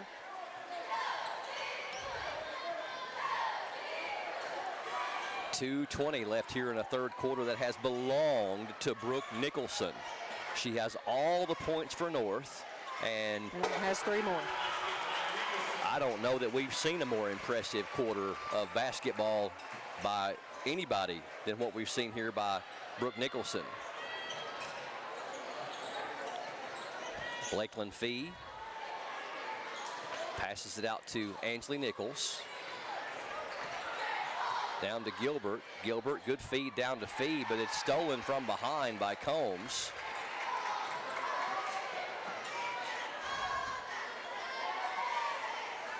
Here's a three from the corner, and that's going to be an air ball. Right there for the rebound is Claybrook, up and in. And with a minute 35 left in the third quarter, she becomes the first North Laurel player to score other than Nicholson. And we've got a timeout called on the floor by, I think, North Laurel. It's going to be a... Yeah, he called the timeout as she went up, as Sizemore went up for the shot there on the three. I think she's got a leg cramp. She immediately went down while Claybrook was getting the rebound and going back up strong with it. And so Mahan just wanted a timeout, and as they attend to the player. All right, while we've got a break, I'll remind you about the Jackson County Bank's mobile banking app, where you can check your balances, make deposits into your account, complete P2P payments, and transfer money between accounts without ever coming into the bank. Serving the deposit and lending needs of the people of Jackson County for over 120 years, Jackson County Bank, member FDIC, equal housing lender. Contact them today about their mobile banking app. Minute 35 left here in the third quarter. North Laurel has outscored Jackson County 22-3 here in this third quarter. And of those 22 points, 20 of them have belonged to Brooke Nicholson. She has 4 of her 6 3-pointers in this third quarter and has rolled off a total of 31 points in the game. Had 11 in the first half, has 20 here in the third quarter. So she is showing why she is the KABC 13th Region Girls Player of the Year. That just announced here recently. Yeah, and arguably one of the top athletes in the state. I mean, there's some good ones coming out, going to be showing up to the state tournament coming out of the 3rd region and the 10th and 14th, but and the 16th with the girl from Pikeville. But she's definitely, her name has definitely been tossed around statewide as Miss Basketball. Nice move down low by Abby Gilbert. She gets the basket and the foul, and she's got 9. This will give her double figures with 10 if she can convert, and she does. So Abby Gilbert still doing what she does, and double figures here in the third quarter with 10 to lead Jackson County 52-22. Bella Mahan in the lineup for North Laurel rather. Combs over to Nicholson. In the corner, that's Bella Lewis, I believe. Claybrook, jumper is on the way, no good. Fight for the rebound, and we're going to have a reach-in foul, I believe, on Nichols.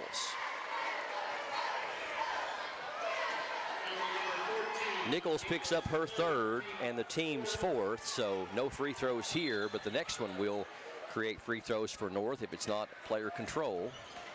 Inbound to Claybrook. Claybrook left open for the 3. She can make you pay, and she does. 12 for Claybrook. That's 2 above her average of 10. And now 55-22, North Laurel by a bunch. Stolen by Nicholson. All she's got's Gilbert to beat. She'll stop and take the 3, and absolutely unconscious that you can have a one-on-one transitional break like that and just be confident to stop and nail that 3-pointer. Yeah. That is something special. She's definitely got the hot hand in the third quarter. Knocked away by Claybrook, recovered by Bowman. Gilbert, nice ball fake, off the glass and in. 5 in the quarter for Gilbert, 58-34. Now 8 seconds left in the third. Combs down to Claybrook. Shot is up and short, and it's going to go out of bounds, and time's going to expire. So a third quarter that North Laurel goes ahead and puts things away as they lead by 34 at the end of 3. North Laurel 58, Jackson County 24 here on PRTC TV. Mountain Dew Baja Blast.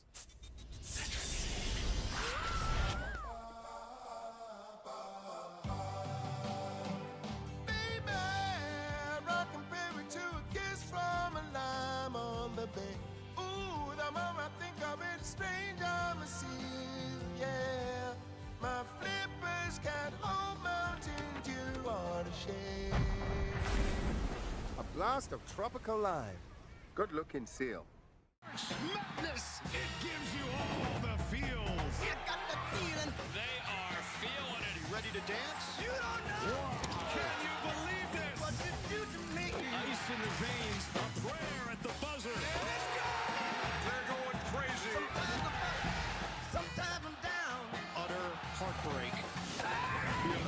It's on full display. This is what March feels like. I've got the feeling, baby.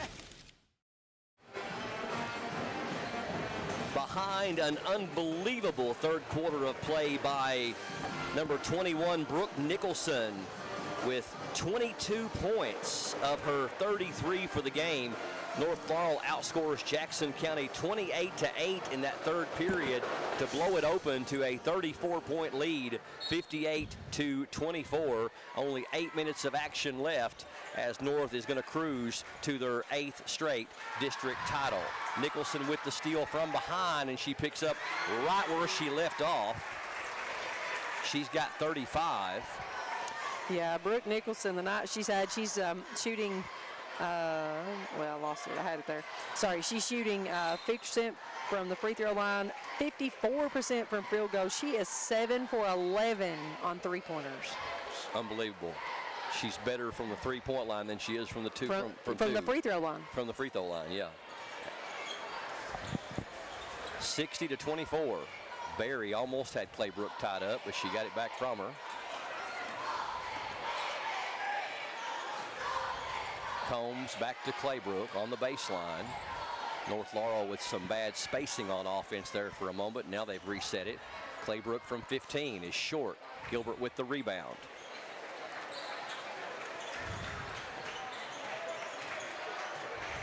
Angeli Nichols. Been guarded by Mahan. Gives it to Gilbert. Now back to Nichols. Catch and shoot three is in and out. Rebound to Nicholson. Nicholson already with a double-double on the night. 35 points and over 10 rebounds.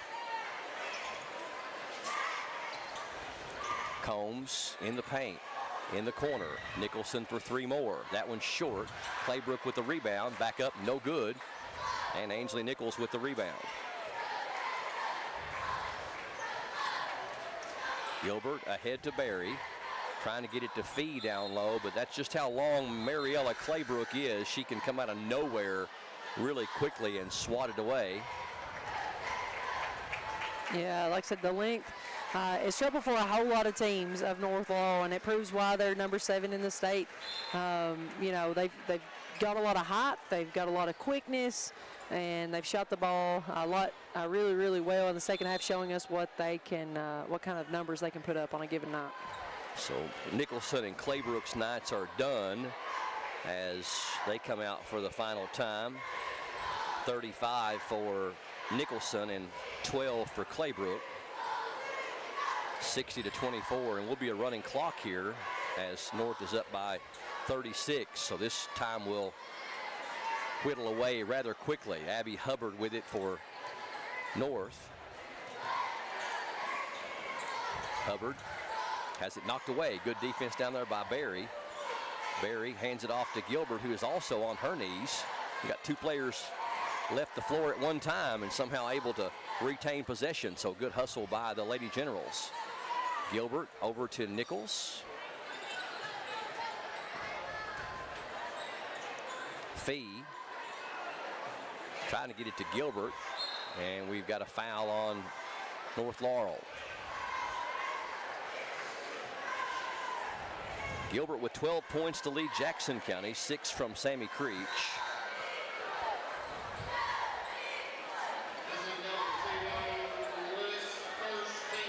Foul was on Bella Lewis, her first and the team's first for North. Creech checks back in for Jackson County,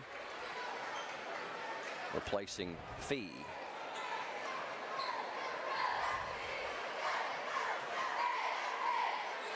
Nichols gets it into Gilbert. Gilbert stops and pops. It is good. Abby with 14. 60-26.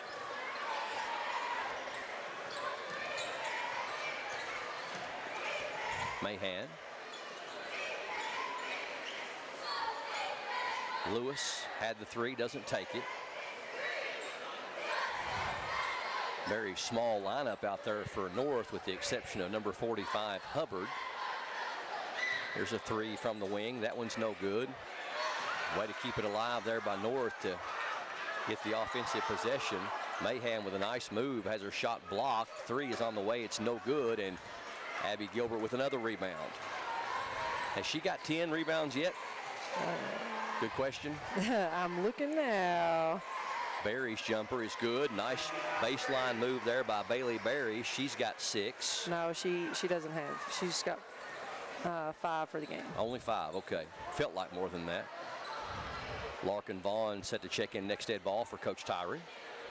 60-28.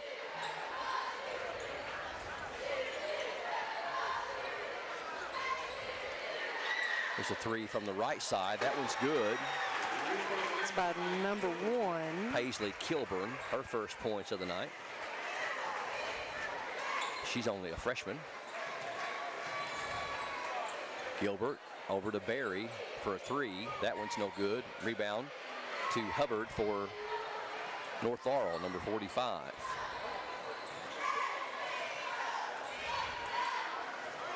Clay County North Laurel boys will follow this one. It should be a dandy game with two very evenly matched teams.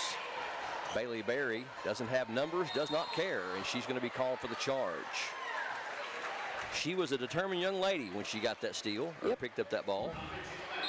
She was. Her second, team's first. Fee and Vaughn check in for Jackson County, replacing Barry and Bowman. 2-minute mark here in the final quarter. North Laurel cruising to victory. They're up by 35.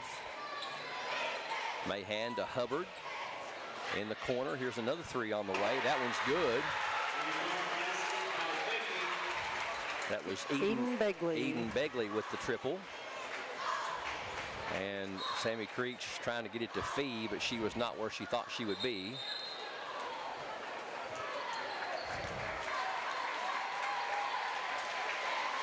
And Abby Gilbert gets a nice hand as she leaves the floor. Vaughn and Nichols and Fee all checking out.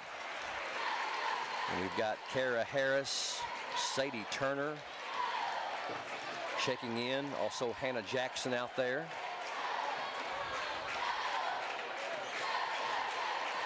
Along with Barry and Bowman.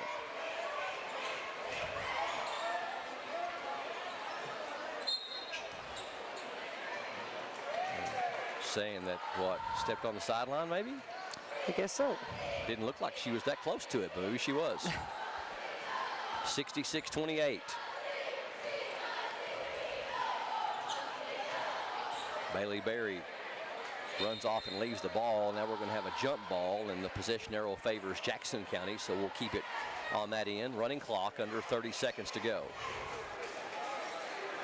Try to get it into Bowman, almost lost it, but she gets it back. Knocked away by North. It'll stay with Jackson.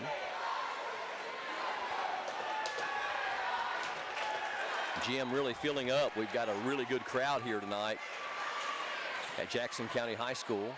Bowman shot is strong. Down to 3 seconds. And nobody's going to get a shot off, and that's your final. North Laurel Lady Jaguars cruise to their 8th straight district title, 66-28 over Jackson County's Lady Generals. North Laurel improves to 28-2 on the year. Jackson County falls to 14-14 on the year. Both teams will advance to the 13th region. North Laurel as district champs and Jackson County as district runner-ups, both for the 4th year in a row in the last 4 years.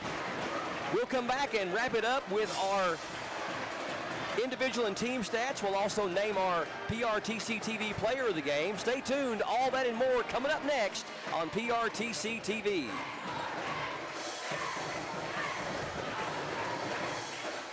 Anvil Town and Country Shell is a locally owned family business that's been serving you for over 30 years. More than just a gas station, Town and Country is ranked #1 in the state and 3rd nationally in Hunt Brothers Pizza sales. We offer 4 aisles of groceries, fresh produce, as well as a full fresh meat department. Expect the best fuel prices, a clean store with a huge selection, competitive prices, and great customer service when you visit the little store with a whole lot more. Anvil Town and Country Shell.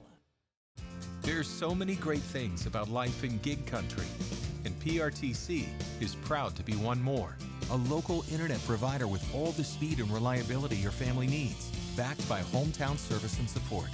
Whether you need to just check email or power multiple Wi-Fi devices all over your home, we've got the right package for you. Stop by one of our friendly offices, give us a call, or visit us online to learn more. PRTC, your local internet connection. What makes Appalachian Wireless different isn't just our reliable service or great deals, it's our people. Whether it's helping you find the perfect plan, the latest device, or just answering your questions, we're here for you every step of the way. Our amazing customer service and sales teams are right here in your community, making serving you personal. At Appalachian Wireless, you're not just a customer, because we know you. We are you. We are Appalachian Wireless.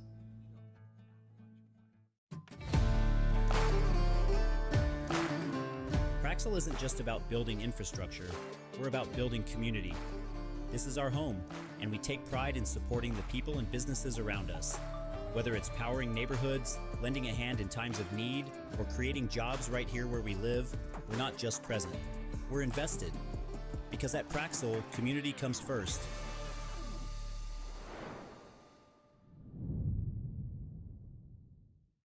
Are you working online from home? PRTC needs your feedback. Take a quick online survey and let us know how we can enhance your work from home experience. Your input will help us prioritize service improvements, including better outage notifications. Plus, when you complete the survey, you'll be entered for a chance to win 3 months of free PRTC Internet. Scan the QR code now to get started. Thank you for helping us serve you better, right where you work, at home. Introducing the Tide and Timber Collection from Vaughn Bassett and Kemper Home Furnishings. With its impeccable upscale design, featuring the best looks in coastal and mountains. Just choose your finish, choose your bed, and choose your fabric. Over 200 different possibilities. And your new Tide and Timber bedroom will be in your home in no time. And it's all made right here in the USA, so you get the custom experience without the wait. The new Tide and Timber Collection from Vaughn Bassett. Available only at Kemper Home Furnishings.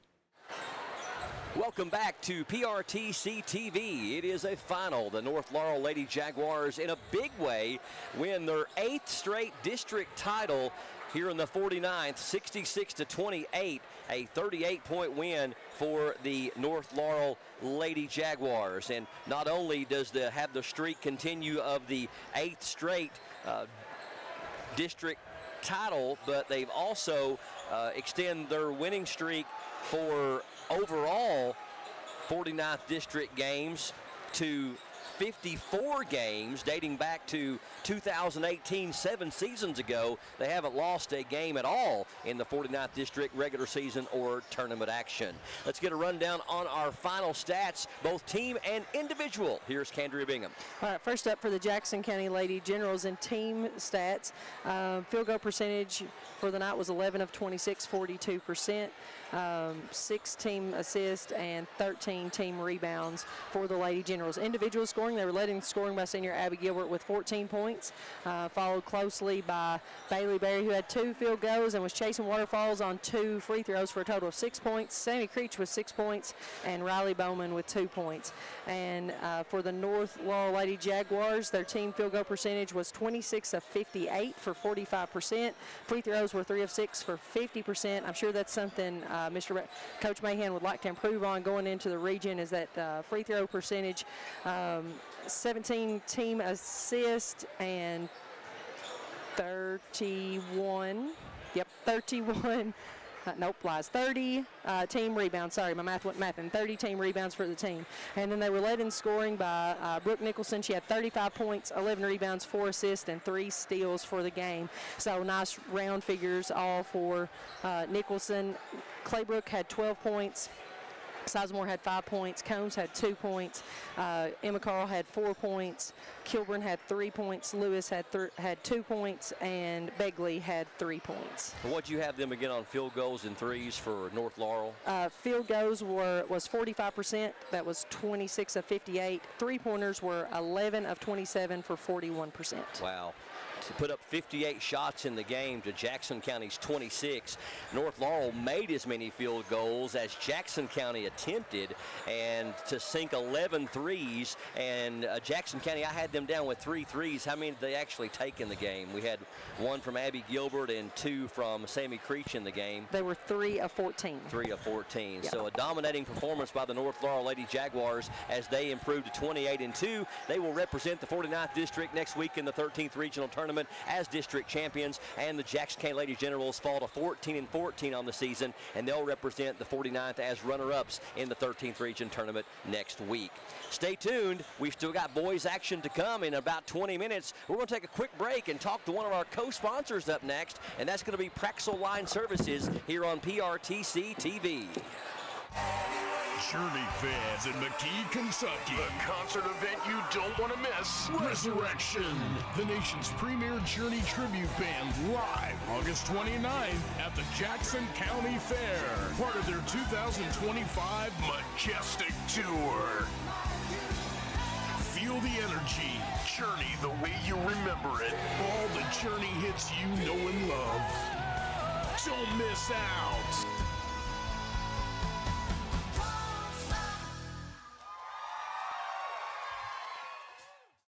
Hey, grab me one too.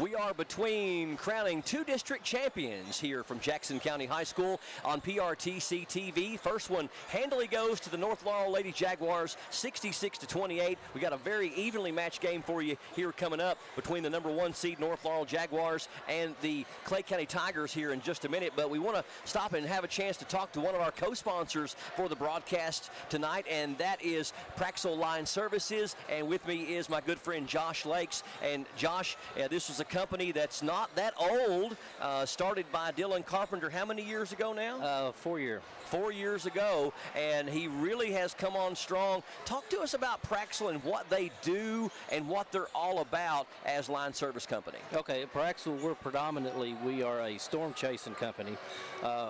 We are part of the IBEW Union Company, and more or less we chase the countryside after storms, making power restorations. But also, we have got into some other areas of work. We are working in the fiber industry now, working here in Eastern Kentucky. Also, we're doing some right-of-way work in the utility side. And also, we've branched out into what we call the civil side, which we're doing excavation on more commercial-type developments. So you're talking about a company that goes into not only places people don't want to go, at times nobody would want to be there. You all drive in fleets of trucks, big heavy trucks that aren't easy to drive anyway in dry daytime weather, and go into these areas that are highly dangerous, highly volatile, and literally just take the bull by the horns in order to restore peace and power into some areas that are in desperate need of your services. Absolutely, absolutely. Roll the sleeves up, go in, wade the water, wade the snow. We'll get lights back on for the people. And people, they don't like being in the dark. They don't like being cold. They don't like being hot. And after a few days, it is hostile. I know this past summer, in Houston, it got very righteous down there. There was guns being drawn on people. It was, we had to have police escorts quite a bit. But, that's our job. We're going to go on and do what it takes to get the work done. Now, we were scheduled to have you come on board and also Jeff Bingham come on board to talk to us from Praxel Line Services, but his mom had surgery yesterday, and you said she's doing well, and our prayers go with Jeff's mom. But now you talked about he works on one side of the business and you work on the other. I guess one of you is on the storm chasing side and the other one's on the fiber side, am I assuming correctly? Yeah. Jeff is, obviously background from PRTC here. So he's well aware of that industry, so he's kind of took the lead on that. He's developing new business in fiber for us, and he's also working the right-of-way section too. So, and then I'm pretty much straight up on the storm side. Right. And you've got experience. How long you've been doing this with various companies? 20 plus years. 20 plus years? Yeah. Talking with Josh Lakes from Praxel Line Services, one of our co-sponsors on the 2025 49th District Tournament here on PRTC TV. And one thing people don't see behind the scenes a lot, ever since Dylan Carpenter had started this company and has had such tremendous success, he does more in giving back, especially for a young corporation, only 4 years old in Praxel Line Services, but he does a tremendous amount behind the scenes, some things people just don't know about, and he really sponsors where he comes from and the areas that he services and the people, and especially the youth of the areas that he services. Absolutely. Dylan started this company, and he told us, he said, as we grow, he said, we're not building fences. We're going to build a bigger table. We're going to bring more people in. And his belief is that the better his neighbors do, the better the life is for his kids. And there's a lot of truth in that. So he's not by any means a selfish person. He's very humble. He's always willing to donate, not necessarily always money, but resources and time. He's active with youth sports himself with his children. And Dylan has a huge heart, and it's been a privilege working with him. You all are in there chasing storms, restoring peace and power and comfort into these areas that need you all the most. And then on the other side, he is actually trying to make communities better. So it truly is a win-win. You don't think of Praxel Line Services as necessarily being such an investor in the community, but they're really trying to leave areas better than they found them and be great community partners in so many different ways. Oh, absolutely. Absolutely. He's been, the last few years, he's been active with helping Kiwanis with, financial contributions. I think there's potential that there may be some development of some parks around here in the near future that, he's going to be willing to work with them on that. He understands that, our area is, poverty stricken, and he wants to help every kid have an opportunity. And, his workers feel the same. We've been fortunate that we've got good jobs here, and we are honored to work for a company that is invested in our hometown. And not only that, but he is growing exponentially to the point to where the demand for your all services continues to grow. I know you're growing as a company and hiring people left and right, but this also puts so much food on the table for so many guys like yourself. Any idea how many they're employing now? Because I know it has to be a bunch. Oh, I'm going to say from Jackson County, we're probably up around 50, 75 guys are working for Praxel in some capacity. It's, our business, as you well aware, being in the store business yourself, I want to say close to 40% of the guys in Jackson County that are working are in our industry. Mm-hmm. So everybody has seen the success. A lot of people they've liked what they saw that we were doing, and they've jumped on board. And Dylan was very selective on the way he brought people on. He wanted good people around him. He's reinvested in the company from the very beginning. He still is, and he's growing it. And not for himself as much as he is for us, the workers, and the community. Well, when you see the name on the hat like Josh has got on now, Praxel, you see their name out in the community, and they're reinvesting back in the community so much, and a lot of stuff you don't even hear about. Dylan's not a person that wants his name in headlines all the time, does a lot of things behind the scenes that you never hear about. But when you see a Praxel advertisement, a Praxel lineman out, or a Praxel advertisement or a hat or anything, make sure you thank these guys and gals, because they're out doing something that you and I would never want to do, and that's going going into these areas that are just torn apart by tornadoes and hurricanes and all types of different disasters, and restoring power to people that need it the most and saving lives in so many different ways. A big thank you to Josh Lakes for joining us today. Yes, sir. And anything else you want to say tonight before we go? No, sir. No, sir. We've covered it all. What a great tournament atmosphere here tonight. You know, I will say that we have experienced this week. I feel like we've got closer to the old atmosphere we had back in those late 90s, early 2000s. The student bodies involved, the athletes are just leaving it on the floor. It's been a real privilege to be here to witness this. It's been a day or two since we were in high school, but this feels like when we were in high school. Absolutely. I feel like I'm up at the old school tonight. Absolutely. We just don't want to play any full court, do we? No, sir. No, sir. Josh Lakes from Praxel Line Services here on PRTC TV. I'm all in.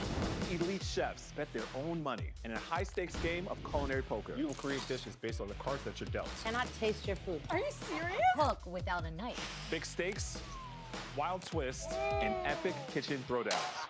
All new Wild Card Kitchen, Tuesday night at 9 on Food Network.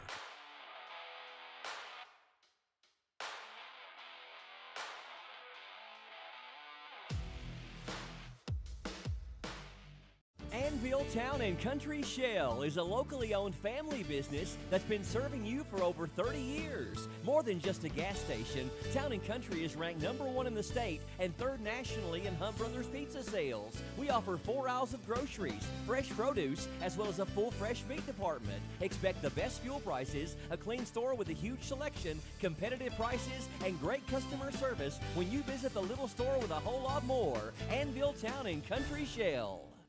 Exciting things are happening at Appalachian Wireless. From amazing deals on the latest smartphones to unbeatable promotions that save you money. There's something for everyone. Whether you're upgrading, switching, or shopping for accessories, stop by to get the latest and greatest in technology. Want to know more? It's easy. Visit us online at AppalachianWireless.com or stop by one of our retail or authorized dealer locations. Appalachian Wireless, where you don't just get great service, you get great savings. We are you. We are Appalachian Wireless. Not enough power? Not okay. Weak Wi-Fi? Also not okay. These days, your home's got Wi-Fi connected gadgets and devices here, there, everywhere, and they all use more and more Wi-Fi until, luckily, an easy upgrade to PRTC fast, reliable internet with GigaSpire whole home Wi-Fi makes it all okay. Call or visit PRTC online for a great upgrade offer today. Praxel, we power the nation, one job at a time. From storm response to civil construction, vegetation management to fiber installation, and even building the substations that keep the grid running strong.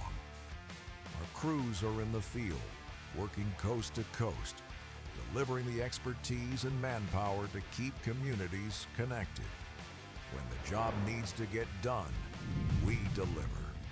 Introducing the Tide and Timber Collection from Vaughn Bassett and Kemper Home Furnishings. With its impeccable upscale design, featuring the best looks in coastal and mountains. Just choose your finish, choose your bed, and choose your fabric. Over 200 different possibilities. And your new Tide and Timber bedroom will be in your home in no time. And it's all made right here in the USA, so you get the custom experience without the wait. The new Tide and Timber Collection from Vaughn Bassett. Available only at Kemper Home Furnishings.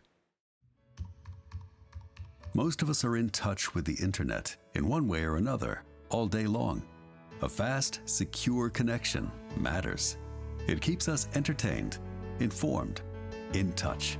PRTC cares about your connection. We know strong, reliable internet with GigaSpire whole home Wi-Fi makes life better. If you need an upgrade or just have a question, get in touch. Call or visit PRTC online today. The 2025 49th District Tournament from Jackson County High School here on PRTC TV. Brought to you in part by PRTC, Appalachian Wireless, Pepsi of Corbin, and Praxel Line Services. A big thank you to Josh Lakes from Praxel Line Services for joining us on the broadcast between games. Time for our PRTC TV matchup preview. The grand finale of this year's 49th District Tournament features two rivals who could not be ranked closer than they are right now. Clay County has an RPI of .60740, and North Laurel has an RPI of .60090. Less than 1/100th of a point separate these two teams. Clay County 4th in the 13th region, North Laurel 5th in the 13th region. North Laurel is the number 1 seed. Clay County is the number 2 seed. These two teams have split their 2 games this season, both defending their home court. Clay beat North in Manchester in overtime, 70-63, back on January 3rd, behind Landon DeZarn's 5 3-pointers and 20 points overall. North got them back exactly 3 weeks later on January 24th in London, winning 78-63, with Reese Davidson leading the charge, dropping 22 points. Clay County's record stands at 21-6. They are 14-4 versus 13th region teams and 7-1 against their district. They have won 5 games in a row and 8 of their last 9 coming into tonight. They are the defending 49th district champions, winning over North in handy fashion, 79-42 in last year's championship game. The Tigers won 14 straight district titles from 2004 to 2017. The Jaguars are at 18 wins and 10 losses on the season. They are 8-5 in the region and also 7-1 like Clay County in district play. They have won 3 of their last 4 games entering play tonight. They had won 3 district titles in a row in 2021, 22, and 23 before Clay snapped that streak last season. North also won the district tournament in 2018 and 2019, making it 5 district titles over 6 seasons. 2018 was their first ever 49th district crown.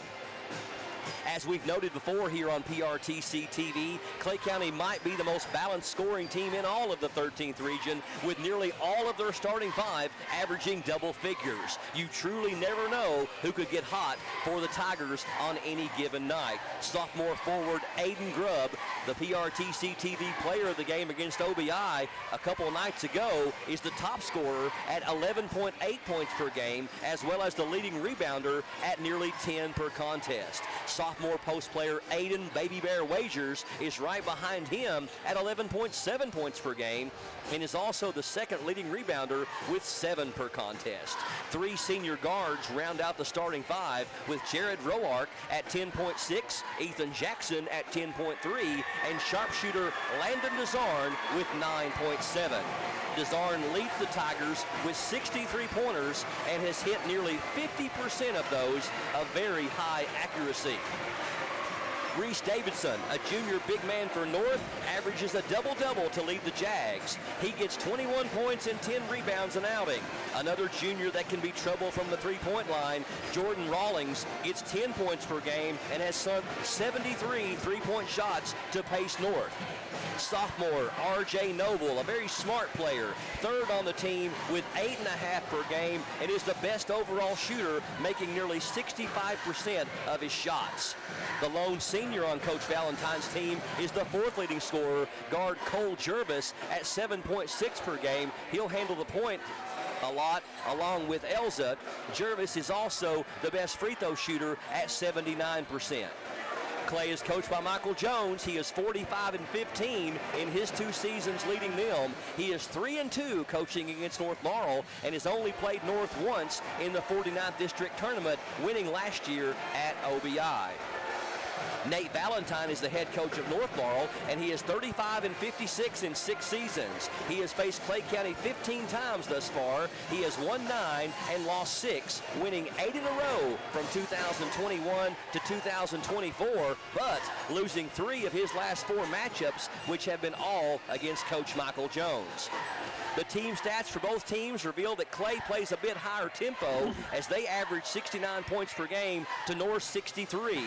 Both teams shoot 48% from the floor, and both teams shoot about the same amount of three-pointers with an exact matching made percentage of 37.3%. Very even teams. Clay shoots more free throws than North, but North makes more percentage-wise, 69% to Clay County's 59%. If Clay has an Achilles heel this year, it is from the charity stripe. Finally, Clay has a slight edge in team rebounding, 32 to North's 29. Dating back to at least 1998, these two teams have played one another a total of 58 times. Clay County has won 38 of those games to North Laurel's 20. From 1998 to 2017, Clay was dominant, winning 31 of 38 games. Since 2017, however, over the last 20 matchups, North Laurel has flipped the script, winning 13 to Clay County's 7. In the 49th District Tournament, the North Laurel Jaguars and the Clay County Tigers have met 15 times since North joined the district in 2005 from the 12th region. 11 of those 15 games have been in the championship game, with Clay winning 9 of those 11 meetings. North's 2 district championship wins over Clay came in 2021 and 2023. Since North has been in the 49th District, Jackson County has hosted the district tournament 4 other times, and all 4 times the district championship game has featured Clay and North Laurel. That happened in 2010, 13, 16, and 20, with Clay winning all 4 times. North has never defeated Clay in a district title game here at Jackson County. Their last meeting here with the district championship on the line was February 28th of 2020, with Clay winning 69-64. Junior Connor Robinson led Clay with 22 points, and freshman Reed Shepard led North with 33. And I got all that in before the horn, Candria. You done excellent. And there's the horn. You done excellent. I think I've went over my word limit for the day. My brain is done. You told me an hour. That would have taken me a week. Jeez. I do about 90 minutes of research for every one of these games. Get inside the numbers quite a bit, but it's going to be a good one. And these less than 100th of a point separate these two teams in their RPI, both of them at .60, and Clay County just slightly higher than North. But this is a game that could truly go either way. Yeah, absolutely. I mean, this has been a really highly anticipated game since, postseason play began. Was the matchup again? They split earlier in the season, and then the chance to just determine who's the best of the 49th. Let's get your starting lineups.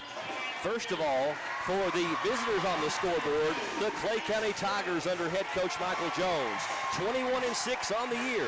They will start number 2, their leading scorer, Aiden Grubb. Number 3, senior Jared Roark, averaging just over 10 points per game. Number 4 is Landon DeZarn, also a senior, averaging right at 10 points per game. We've got number 22, senior Ethan Jackson, averaging just over 10 points per game. And number 40, which is going to be Aiden Wagers. He actually wears 35 now. Aiden Wagers, they call him Baby Bear. He is a junior, and he averaged 11.7 points per game. Now for the home team on the scoreboard, the North Laurel Jaguars under head coach Nate Valentine. A record of 18 wins and 10 losses on the season. They will start number 1, Cooper Elza, averages 6 points per game. Also number 21, Cole Jervis, averaging 7.6 points per game. R.J. Noble, number 34, a sophomore, averaging 8.5 points per game. Number 2 is junior Jordan Rawlings, averaging 10 points per game. And the straw that stirs the drink for North is number 30, junior Reese Davidson, averaging 21 points and 10 rebounds per game. Also has made 35 threes.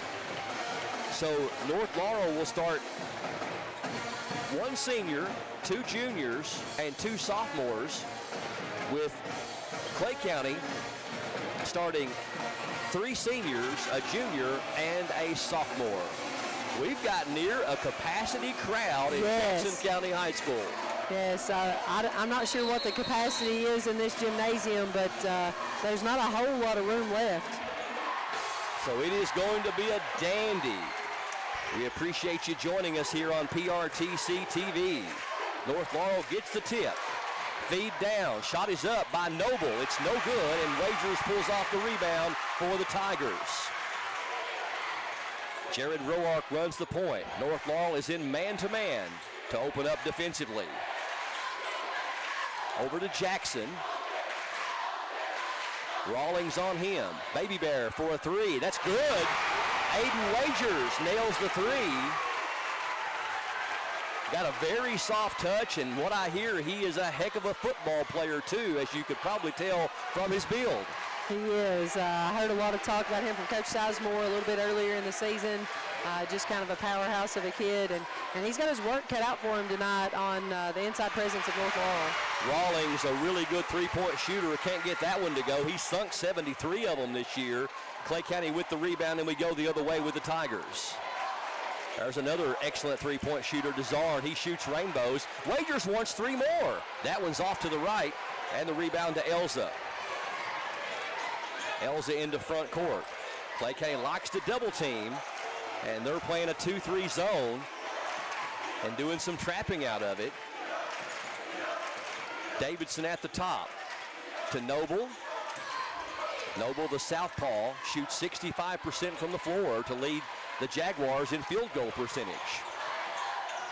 Davidson picks up his dribble, looking for help. Gives it over to Jervis. Elza penetrates. Davidson fakes the 3. Now he'll take it. Rattles out.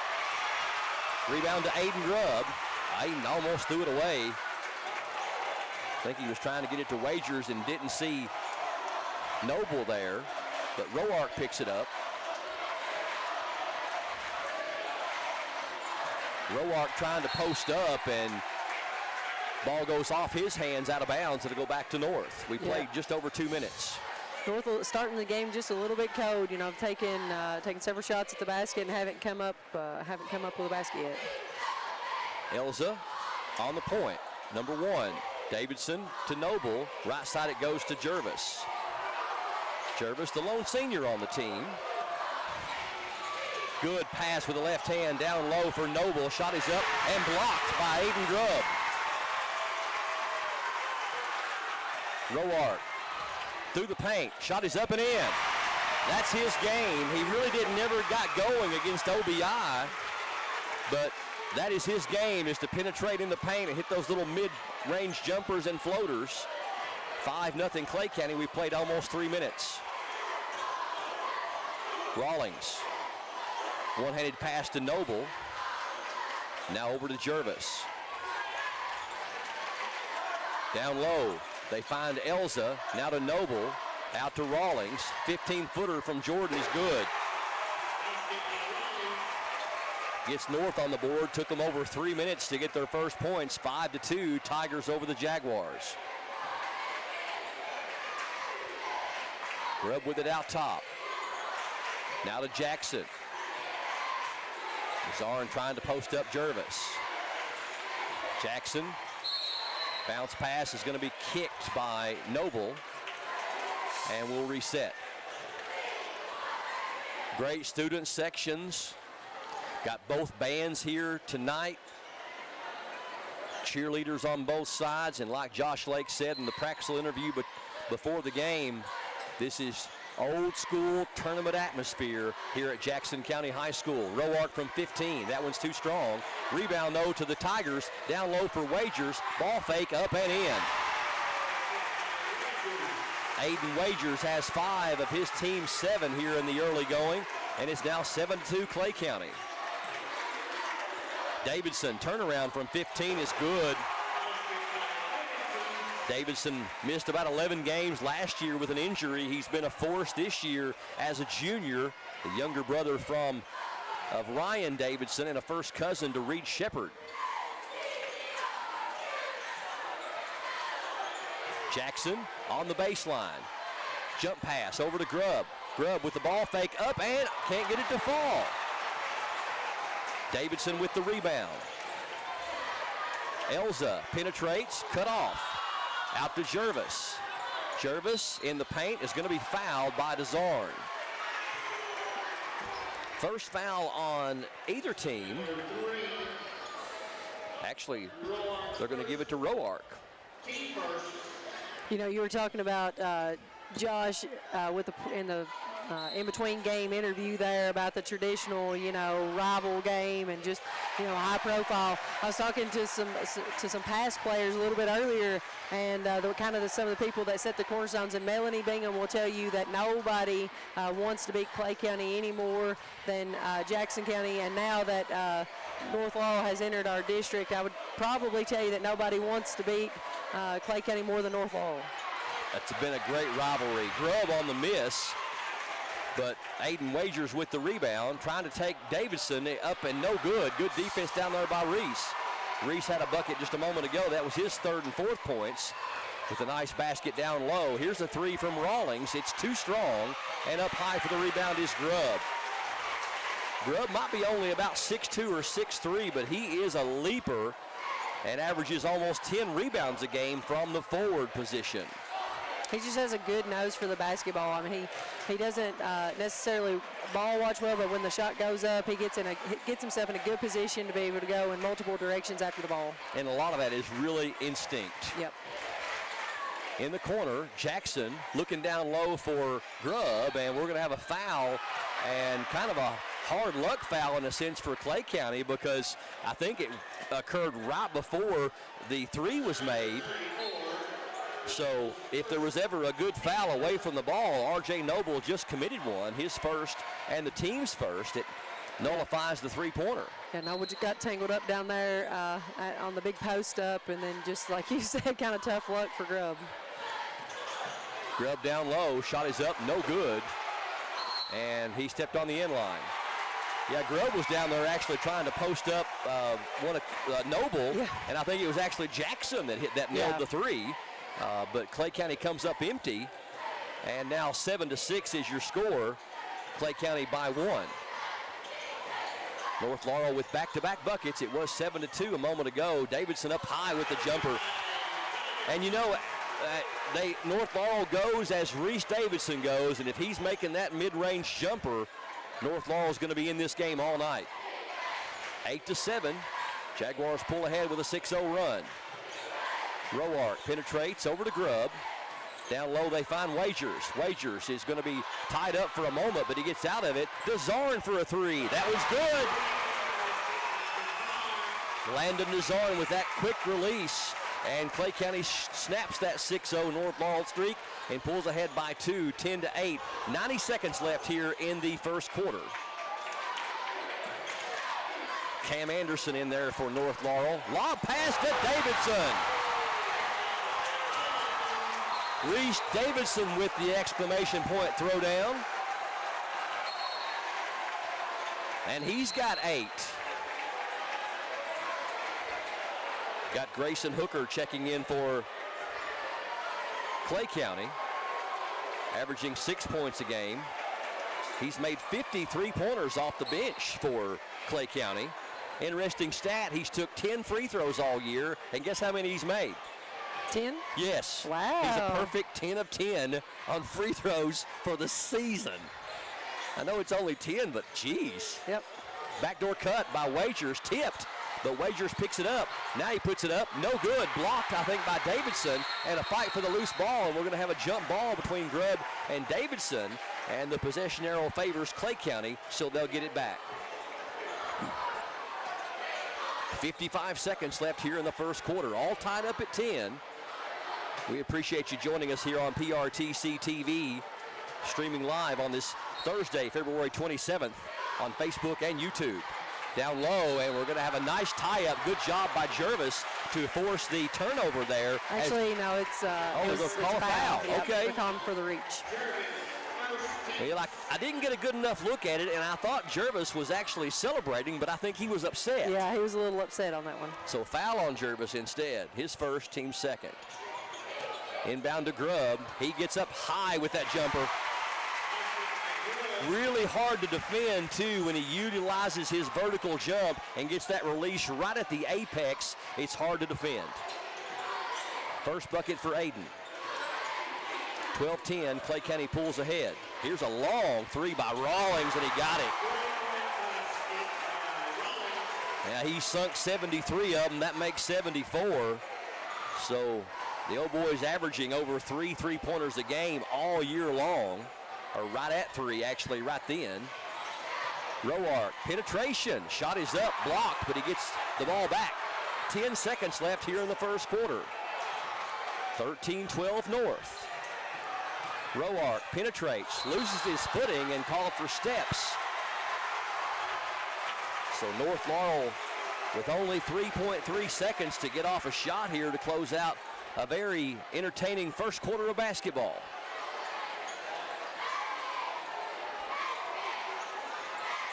Clay County picking up full court man-to-man, not guarding the passer. Inbound to Jervis. Jervis at the horn, and he's going to be fouled by Hooker.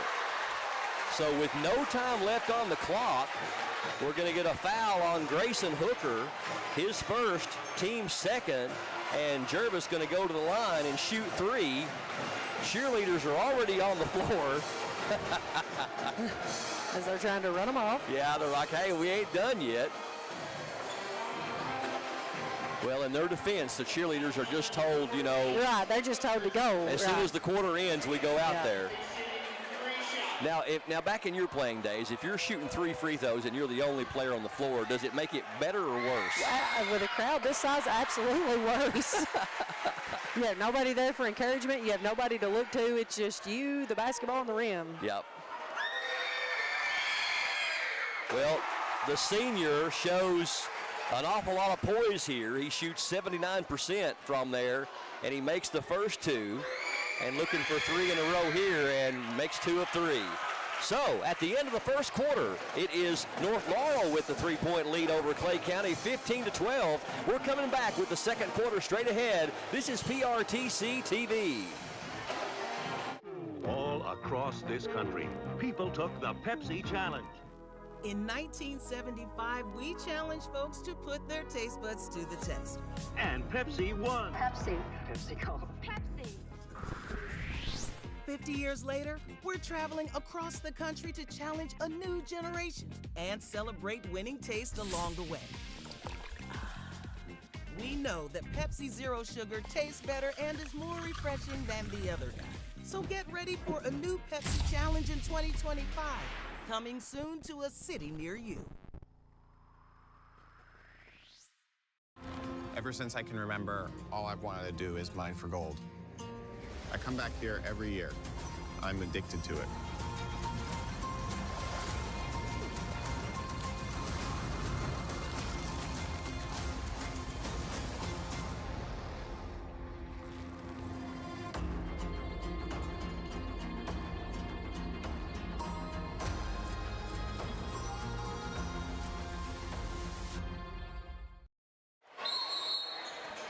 North Laurel closes out that quarter strong as they were down 7-2 at one point, and they end up closing out the quarter on a 13-5 run. They lead 15-12 as we open up the second quarter here on PRTC TV over Clay County here in the boys 49th District Championship game. North Laurel with the ball. Corey Cunningham in there for North. Almost a steal by Ethan Jackson for Clay County, but he can't keep it from going out of bounds. Rawlings will trigger it in. Gets it into Jervis. Jervis, Rawlings, Cunningham, Davidson, and Anderson for North Laurel. And Davidson really has got that 15-foot turnaround going. He's in double figures with 10, and now North by 5, 17-12. Clay County has gone a pretty good stretch here without any points. Last bucket was by Aiden Grubb, and that was with a couple of minutes left in the first quarter. They leave Wagers wide open for a 3, and that's the second time he's made them pay. A big bucket for the Tigers right there as it cuts the 5-point lead down to 2. Wagers has got 8 to lead the Tigers. Jervis floats it over to Rawlings. Knocked away by Desarn. Here comes Roark. Sees he doesn't have numbers, going to try to hold it up, and we're going to have a reach-in foul on the Jaguars, either on Anderson or Jervis. If it's Jervis, that's 2. It's going to be on Anderson. Anderson's first and the team's first. R.J. Noble checking back in for the Jaguars in place of Corey Cunningham. Noble didn't score there in the first quarter. He averages 8.5 a game on the season. Roark over to Grubb. Grubb will take that. Three-pointer is too strong, though. And the rebound to North Laurel's Anderson. Ahead it goes to Davidson. Around the horn to Jervis. 17-15, Jaguars by 2. Noble sets the screen. Jervis floats it up to Davidson, but it wasn't a good lob. off the backboard, so I guess that counts as a rebound. Well, it has to. Jervis ends up getting it right back into the paint, puts it off the glass, and good. Cole Jervis with a nice move in the paint. His first field goal, he's got 4. And North pulls ahead by 4, 19-15. Cooper Elza going to check back in next dead ball for Coach Valentine. And there's Jared Roark. His second bucket, 15-foot floater is good. Did he say Jackson? I thought it was Roark. I thought it was Roark. I think it was 3, Roark. right? Yeah. Penetration. Jumper is up, no good by Jervis, but he draws the contact. And Jervis will go back to the free throw line. 5:42 left before halftime. Foul is on Ethan Jackson, his first, and the team's first. And Jervis, who just made 2 of 3 a moment ago. This time he has people standing next to him. Last time it was no time on the clock, and he made 2 of 3 all by his lonesome. Elza checks in for Anderson. Jervis makes them both. He's 4 of 5 from the line, 4 in the quarter, and 6 for the game. And North Laurel's lead back out to 4 at 21-17. Roark gives it to Jackson. Jackson looking down low for Wagers. Instead goes it back out top to Roark. Roark, pump fake. Jackson uses the screen from Wagers. Davidson cuts him off.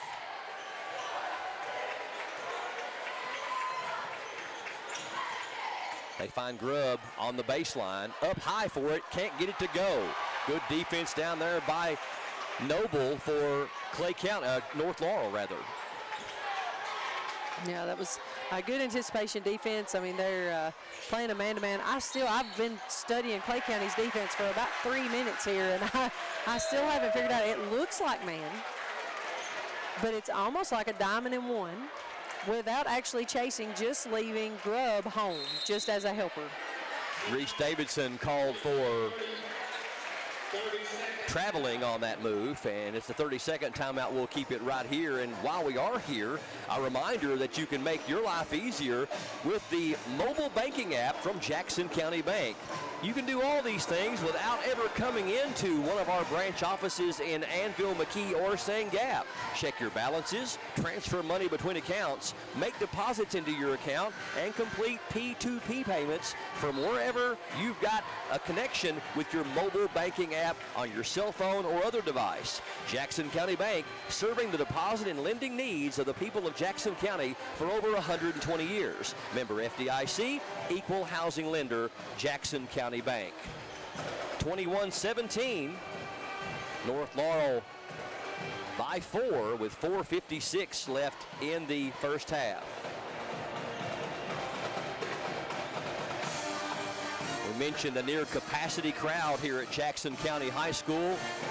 I'm going to say maybe capacity somewhere in the 1,200 to 1,500 range, maybe.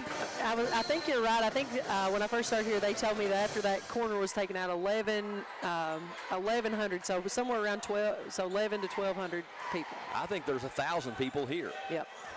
Clay County with the ball out of the timeout. Grayson Hooker back in there for Clay County.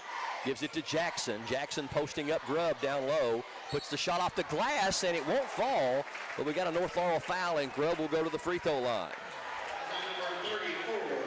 That's going to go against Noble. He's picked up his second and the team's second. So we'll see if Coach Valentine makes a move, and he wastes no time getting freshman Corey Cunningham off the bench. Grubb only with 2 points. They came back in the first quarter. He leads them with 11.8 points per game. Only shoots 62% from the line. Clay County shoots 59% as a team. Landon DeZarn, the top free throw shooter out of the starters at 85%. Grubb gets 1 of 2. And the lead down to 3 for the Jaguars at 21-18. Davidson, he traveled and got away with it. Now they say he was juggling it. I don't know. That was close. Rawlings. If he juggled it on that one, I think he juggled it on his own. I don't think someone juggled the ball for him. That's what I started to say, too. Davidson out top. You know what they say, though, the best players, they get breaks because their performance is so good. Cunningham down low, spin move, tough shot up and in. It was a nice move by the freshman Corey Cunningham. Strong post player, number 14. Freshman Corey Cunningham averages 4. His first points, 23-18, North by 5. That's their biggest lead. Wagers has a couple of three-pointers already. Down to Grubb. 15-footer is too strong. Up high for the rebound, though, is Ethan Jackson. Back up, won't fall. Ball is loose and picked up by North Laurel. And here we go the other way with Elza. Jervis puts it up. Blocked by Grubb. A swat out of bounds by number 2. But North will get it back. They've outscored Clay County 8-6 here in this third quarter. Corner 3 on the way is good. That was by Jervis. Cole Jervis having a dandy first half. He's got 9, right behind Reese Davidson with 10. So they've combined for more points between the two of them than Clay County has as a team. Roark gets loose. Shot is deflected out of bounds by Davidson. I think Roark might have got up there and been a little bit indecisive about what he was going to do. It almost looked like he was trying to dish it off at the last second, or lost it on the way up. Long pass out top to Wagers. Now to Grubb. Grubb taking Davidson, puts it up and in, and draws the foul. There's a bucket that Clay County really needed right then, as North Laurel was starting to build quite a lead here. Not quite a lead, but they were getting a pretty good lead. Foul was on Corey Cunningham, his first, team's third, and Grubb trying to complete the three-point play. North Laurel still up by 6, 26-20. Free throw no good. Rebound to Davidson, or make that Cunningham. So Grubb only 1 of 3 from the line for his 5 points. Davidson stops, and we got a feed down to Cunningham, and that was a good foul on for Clay County, as he had Cunningham for an easy bucket down low.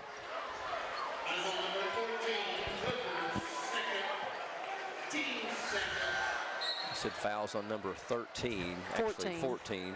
Grayson Hooker picks up his second and the team's second. So Hooker steps out with those 2 fouls. And a steal. Jared Roark saw that one coming and puts it up and in. Nice defense there by Roark. He can really play some good defense. We saw him really change some games over at Clay County High School with that defense. He read that perfectly. Davidson's turnaround is good. He is hot.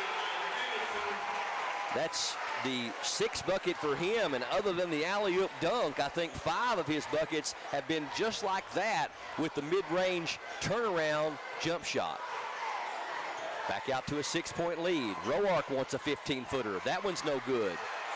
Ball goes off the hands of Rawlings into the hands of Davidson for the rebound. Jervis for 3. That one's no good. Back up and almost tipped in, and then they do get it back. Rawlings almost tipped it in, but Davidson with the 3rd effort. And Clay County now down by 8. North Laurel 30 and Clay County 22.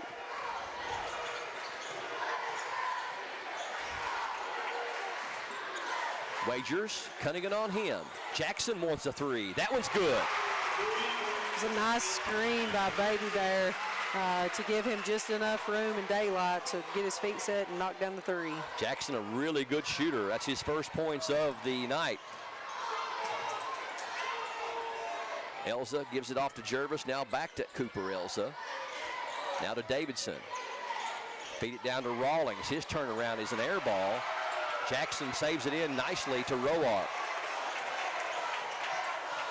30-25, just over a minute left here in the first half. Grubb, back out to Jared Roark. 1 minute mark, 30-25. Wagers thought about the 3. North Laurel going to try to take their time and get a good shot here. They throw it down to Grubb. Roark for a triple. That one's off the mark, and it's going to go out of bounds untouched back to North. 44 seconds left here in the first half. 30-25. North Laurel by 5. Only district championship being played here in the 13th region tonight. The other 3 are tomorrow night. Stolen again by Roark. Puts it up and in. He has come up big twice now on the defensive end. He's got 6 in the quarter and 8 for the game. 30-27. Here comes Elza. Puts it off the glass, and it's going to be no good, but we got a charging foul called as Wagers does what he is notorious for doing. Absolutely. I think coming into this game, he's averaging 3 charges taken per game. Foul is on Elza. That's his first, team's 4th. Really becoming a lost art in high school basketball. He is drawing that charge, and Wagers right there, and Elza a little bit out of control. Here's a 3 by DeZarn, and it's good! Landon DeZarn ties it up at 30. 5 seconds left in the quarter. Davidson for 3, and that one's good. So the teams exchanged threes, and it was a whale of a first half of basketball as North Laurel takes a 3-point lead into the locker room at halftime. The Jaguars 33 and the Tigers 30. Stay tuned. We're back with first half stats and more coming up next here on PRTC TV. Anvil Town and Country Shell is a locally owned family business that's been serving you for over 30 years. More than just a gas station, Town and Country is ranked #1 in the state and 3rd nationally in Hunt Brothers Pizza sales. We offer 4 aisles of groceries, fresh produce, as well as a full fresh meat department. Expect the best fuel prices, a clean store with a huge selection, competitive prices, and great customer service when you visit the little store with a whole lot more. Anvil Town and Country Shell. If your outdoor projects call for digging, you need the right tools, including one of these. It's never been more important to call 811 or visit call811.com to locate underground utilities before you dig. Essential connections to your home are just below the surface and can be easily cut. So use one of these tools to call or go online and know what's below. This message provided as a public service by your friends at PRTC. In today's world, staying connected is more important than ever. We're not just here to sell you a plan or a phone. We're here to serve you because we live and work right here in the communities we call home. At Appalachian Wireless, you're not just another customer. You're our neighbor, a friend, and a part of our family. We're here to keep you connected to what matters most. Because we are you. We are Appalachian Wireless. Our family relies on the internet every day. We both work from home at times, so our Wi-Fi just has to be there. We learn with it, laugh with it, and count on it for all kinds of things in our home. Your family depends on strong internet and Wi-Fi. That's why PRTC provides fast internet speeds with enhanced Wi-Fi management every day. To learn more about our internet and Wi-Fi choices, visit prtcnet.org.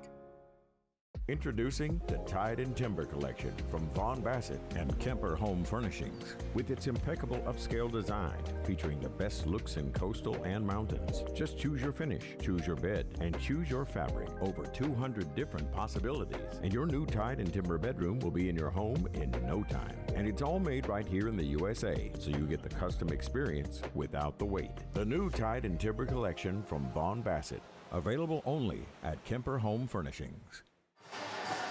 It was a dandy of a first half as North Laurel, DeZarn nailed a 3, and then Davidson nailed a 3 at the buzzer right in the last 6 or 7 seconds. North Laurel with a 3-point lead, 33-30 over Clay County here in this first half on PRTC TV. This great tournament atmosphere from Jackson County High School, a capacity crowd with 2 great bands, 2 great cheerleading squads, and 2 great student sections. It's been outstanding. A quick rundown on the first half scoring. We'll do the final stats of the more intense look at stats at the end of the broadcast. First of all, for North Laurel, 2 points for freshman Corey Cunningham, 5 points for Jordan Rawlings, 9 points for Cole Jervis, and they were led by Reese Davidson with 17. For Clay County, 3 points for Ethan Jackson. We had 5 points for Aiden Grubb, 6 points for Landon DeZarn, and 8 points apiece for Jared Roark and Aiden Wagers. With me for a few moments here is my dear friend, I think maybe like a 4th or 5th cousin somewhere back in there, and the biggest Pittsburgh Pirates fan I have ever known in my life. He even hung with them through the really bad years, but he likes it when they were like, we are family with Sister Sledge, and Roberto Clemente, in his mind, was the best outfielder of all time. PRTC CEO Keith Gabbard. Keith, thanks for joining us. Hey, thanks for inviting me, Brian. It's good to be here. Did I reveal too much about your love of the Pittsburgh Pirates? You can never reveal. Everybody that knows me knows I love the Pirates. And Roberto Clemente. And Clemente. Yes. Even though the Pirates are pretty bad these days. They are.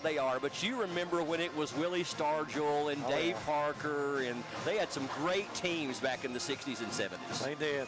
Unfortunately, the Big Red Machine knocked us out a few times, but a lot of people around here like that. Oh, they do indeed. and I'll also brag on you a moment in that they've always said that back in the day, there was a team called Carpenter Trucking that was one of the top softball teams in the nation, not only in the state, but in the nation. And Mib Carpenter put that team together from Carpenter Trucking. And I have heard that Keith Gabbard was the fastest man from home to second that you ever seen in your life, took steps like a gazelle, and they said you could hit a one-hopper to the outfield and be standing on second and eating a bologna sandwich when the outfielder picked the ball up. Well, it's amazing how much better you get. The older you get, the better you used to be, right? Well, listen, not only have you brought Jackson County and our internet into a dominant new age with fiber to the home, all the stuff you've done with the grants, with the federal and state money you brought in, and the match that PRTC has done, and all the awards and the publications and things that we have been recognized nationwide, you've made such an investment back into this community and took us forward in a time when we really needed it. And I know it has to feel good when you see the results of what PRTC has been able to do in Jackson, Owsley, and surrounding counties. Yeah, it has. Of course, being a native here, growing up here, it's really cool to be a part of an organization that's doing some transformational things. I mean, we've had fiber to the home, gigabit capable service to every home and business in Jackson, Owsley County since 2014, 11 years. And now, of course, we're branching out and building fiber into Clay County, into Laurel County, into Lee County, into Buckhorn, Rockcastle County. We're trying to branch out and provide that much-needed great broadband service. As a matter of fact, there's guys shaking my hand on the way up here saying, he lives in Laurel County. I just got my internet today, and it's the best I've ever had. So we love to hear stories like that. Well, and not only are you in all of Jackson and Owsley County, two of the poorest counties, not only in the state but in the nation, and those areas need it worse than anybody does. But the internet affects everything that we do, the work from home jobs, but in every aspect of our life, we need high-speed internet for efficiency and for business. But you guys are really making an aggressive expansion now into Clay County. I saw the $100,000 grant that was involved with the Clay County Fiscal Court into the area of Brutus. That's going to bring into internet for 147 homes. Talk to us a minute about Clay County and how much that we guys are aggressively expanding into Clay County. Clay County was probably the first county we built into outside our core two counties, and we have more customers there than actually all the other counties put together that outside of Jackson and Owsley. And we serve a good portion of northern Clay County all the way to Manchester, and we're building in the Oneida area right now, like you said, into Brutus, and then on into Buckhorn and Perry County as well. And we've had success in northern Laurel County as well, in the Hazel Green Victory area and into McWhorter. And I know that the Clay and Laurel County people are very interested in this broadcast that are watching, and we're happy to bring this broadcast to them as well. TV's part of what we do as well, and these online broadcasts, you guys do a great job, and we're just happy. I'm just happy to be a part of a company that puts this signal out and these great basketball games out to many, many people. Of course, I'm a huge sports fan and a huge basketball. I've been going to the Sweet 16 at Rupp Arena for over 50 years now.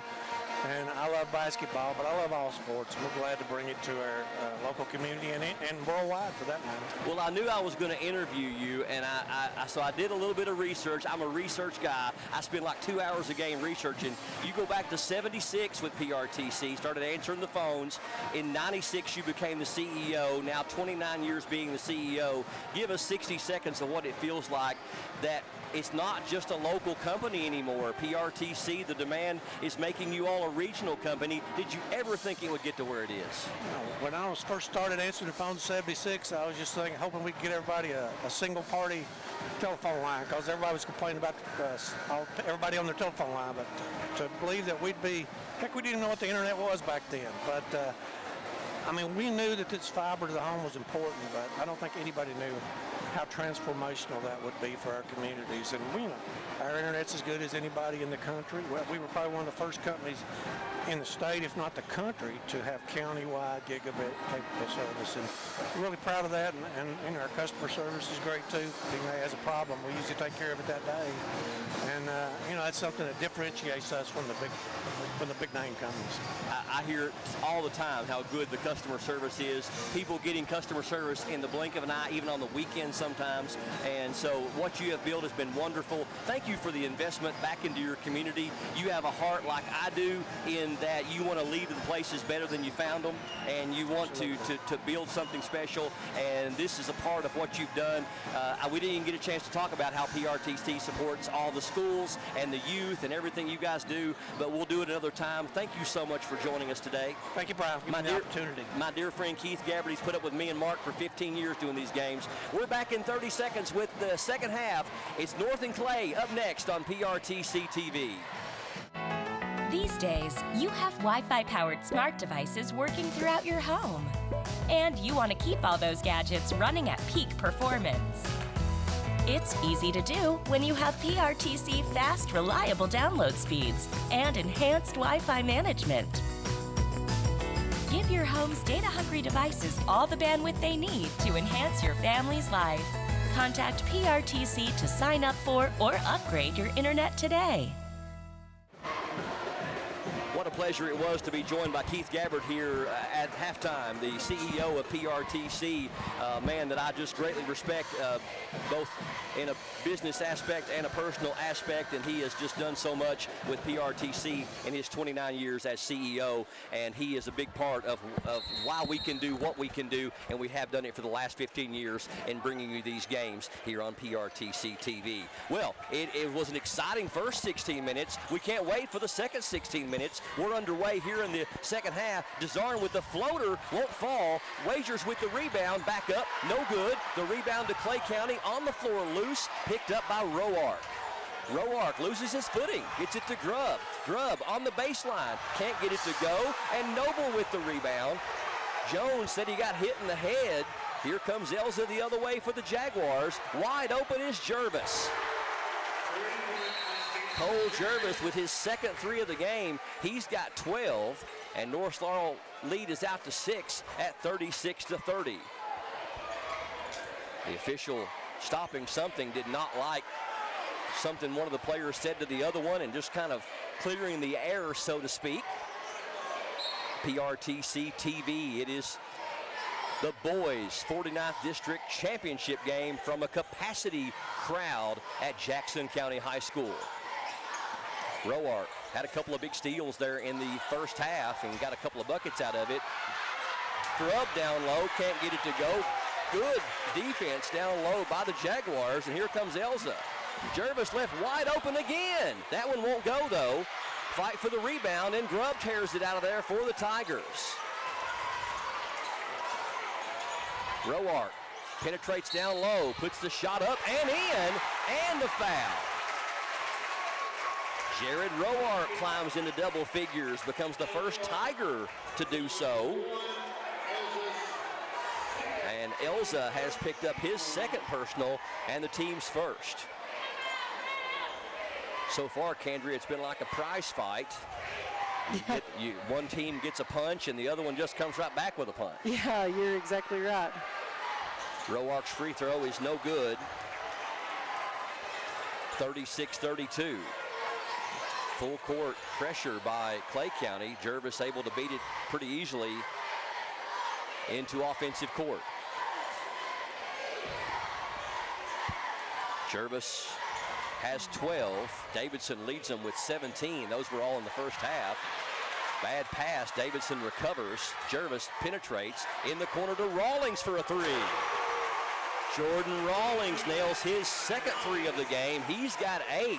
And just like that, the Jaguars lead out to 7 at 39-32.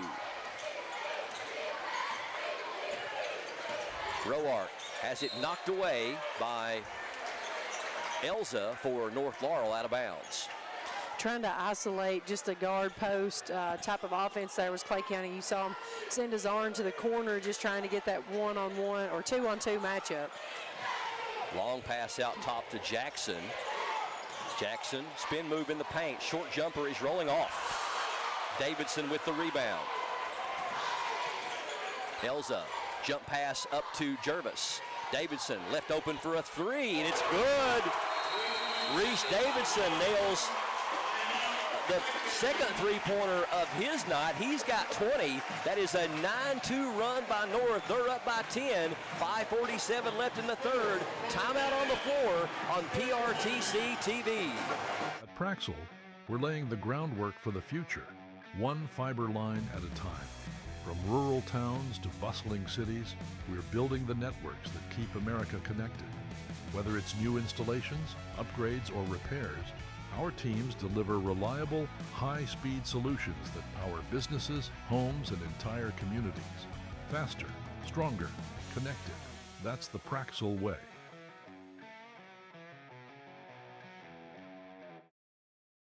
Fiber-powered internet from PRTC is fast. Crazy fast. Experience crazy fast internet speeds from PRTC with reliable downloads up to 1 gig. Now you can surf, stream, game, chill with speed to spare. And with our new GigaSpire Blast, you'll enjoy the ultimate Wi-Fi experience everywhere in your home. Accelerate your internet. Contact PRTC to sign up or upgrade your internet today. North Laurel has 6 3-pointers on the night, 3 of those in the first 2+ minutes here of the third quarter. They open up the third period on a 9-2 run and have opened up a 10-point lead on Clay County, 42-32, here on PRTC TV. Most excitement we've seen in this gym in a long time. Huge crowd. Down low, it is Grubb. Can't get the shot to fall, but he's going to get the foul on R.J. Noble, and Grubb will go back to the line.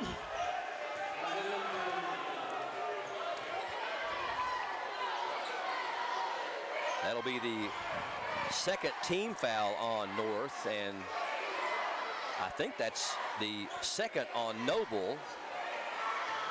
Grubb only 1 of 3 from the line tonight. Gets that one to go. He's got 6. He struggled a little bit offensively tonight. I mean, he's 2 of 9 for field goal attempts, and then, like you said, he's now 2 of 4 on free throw attempts. I thought that was R.J. Noble's third. They showed second on the scoreboard. Gets both those to go. He's got 7, so Noble becomes the first player of either team with 3 fouls. Hooker has 2 for Clay County, and Elza has 2 for North Laurel. 42-34, Noble. Rawlings with a tough 3, fading away. North Laurel has 4 field goals here in this third quarter, and they've all been 3-pointers, 7 of them for the game. Well, you know, it's like the song says, you can't have thunder without the rain. They're raining some 3s in the second half. Landon Dezar not to be outdone. That's his third 3 of the night for his 9 points. And it truly is raining 3s here in the third quarter. 45-37. North Laurel had their biggest lead there for a moment of 11. What a move by Davidson. Wow. 22 for Reese Davidson, and back out to a 10-point lead. 4:44 left here in the third. 47-37. Jaguars over the Tigers by 10. Back with more in 30 seconds on PRTC TV. He's about to compete in a new reality show, but it's all completely fake. All right, see how Ben handles this. This show is wild, and I feel like I'm going insane. This is so good. The Joe Schmo Show, all new Tuesdays at 9 on TBS.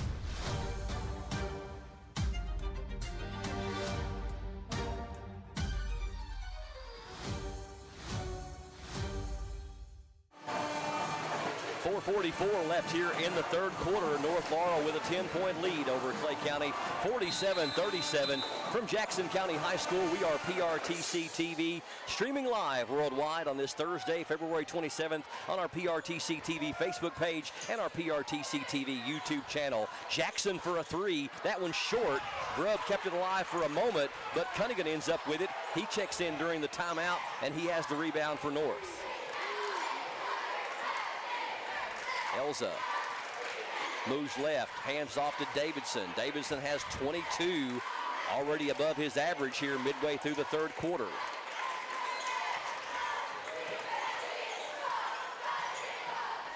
Elza penetrates, gives it to Cunningham. 15-footer is good. Corey Cunningham going up confident from just inside the three-point line. He's got 4, and that's North Laurel's biggest lead now, 49-37. Roark fakes the three, gives it to Jackson. Jackson penetrates, loses it, puts it back up and in, and what are we going to call? I don't know. Why did he blow his whistle? I don't have any idea. He was trying to signal that the ball had got knocked loose, so there wasn't, so it wasn't a walk. So are they going to count the basket? Nope. Well, that's a tough break. Yeah, I don't understand that. I mean, he lost it on the way up, so it either has to be a travel, or if somebody else touched the ball, then the play continues. Yeah, I think it was just an accidental whistle. I don't think he meant to do that. I think he was just going to signal that the ball had been knocked loose and then ended up blowing the whistle. Steal by Elza, puts it up and in. Cooper Elza picked a fine time to get his first points of the night. It's out to a 14-point lead for North Laurel. Roark has it knocked away. Picked up, though, by Grubb, somehow or another. Puts it up and in, and draws the foul. You talk about a melee for a loose ball. And Grubb comes up with it and going to have a chance for a three-point play. Foul was on Jordan Rawlings. That's his first and the team's third. So North Laurel really threatening to stretch things out. Lead still at 12 as DeZarn checks out and Hooker checks in. And now we've got some debate on the North Laurel head coach Nate Valentine's side as he's discussing something with a couple of the officials, and now they're relaying it back over. Well, we're back to what I thought was going to happen anyway, as Grubb going to get a chance to complete the three-point play. We'll never know the story there. Grubb's free throw is good. He gets in double figures with 10. Him and Roark lead them with 10 apiece, and the lead down to 11 now at 51-40. North Laurel has outscored them 18-10 here in the third. 4 three-pointers of those 18 points. Elza picks up his dribble, and we're going to have a foul away from the ball on Clay County. Yeah, it was just an off-the-ball play. There was some switching on some screens, and then basically just plowed right through Cunningham. Roark picks up his second, team's first. Inbound to Davidson, and stolen by Ethan Jackson. Jackson puts it up, and it's going to be no good. Good hustle down there by Jervis to catch up with Jackson and prevent the easy basket. Jervis picks up his second and the team's fourth. So Ethan Jackson going to the line.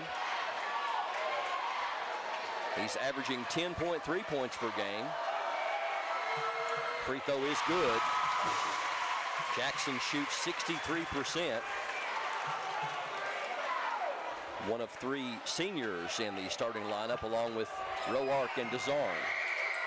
Second one, no good. Rebound, though, back to Jackson as Grubb kept it alive. Shot is short, and now it's loose, picked up by Grubb. Down to Wagers. He can't get it to go. And Cunningham with the rebound, and we're going to have a foul on Wagers. A flurry of activity And a fight for the ball. Wagers picks up his first and the team's second. 51-41.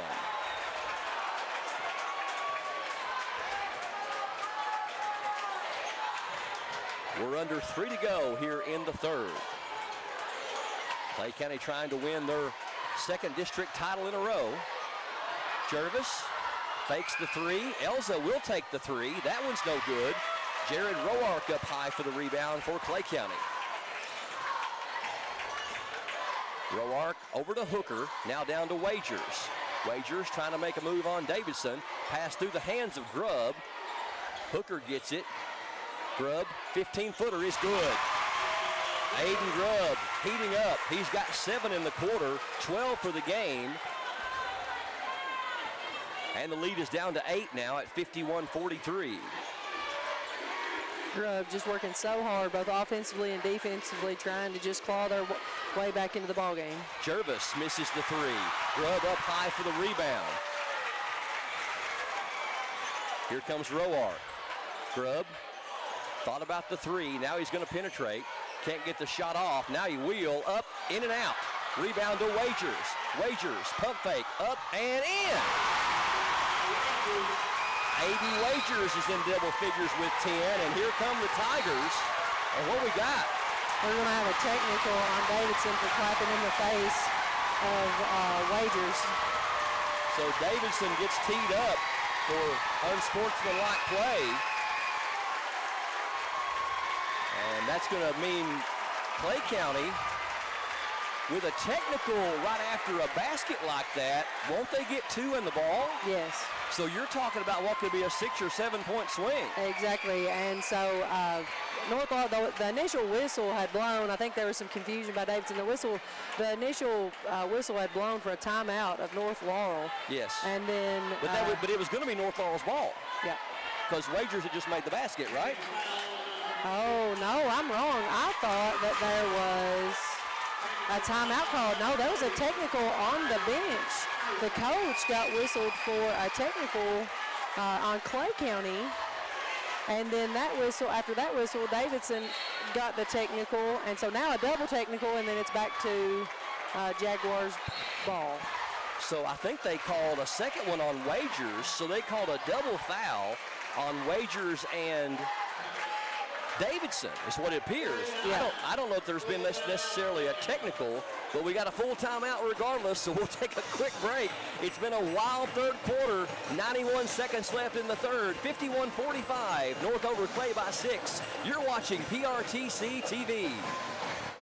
He's about to compete in a new reality show, but it's all completely fake. All right, see how Ben handles this. This show is wild. And I feel like I'm going insane. This is so good. The Joe Schmo Show, all new Tuesdays at 9 on TBS.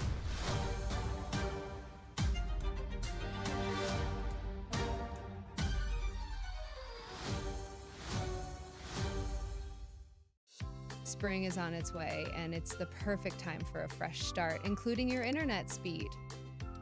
Whether you're streaming, gaming, working, or connecting with loved ones, PRTC has the perfect speed for you. Don't let slow internet rain on your parade. Sign up for or upgrade today and enjoy a connection that grows with your needs. Spring forward with faster speeds. Call or visit PRTC for more information.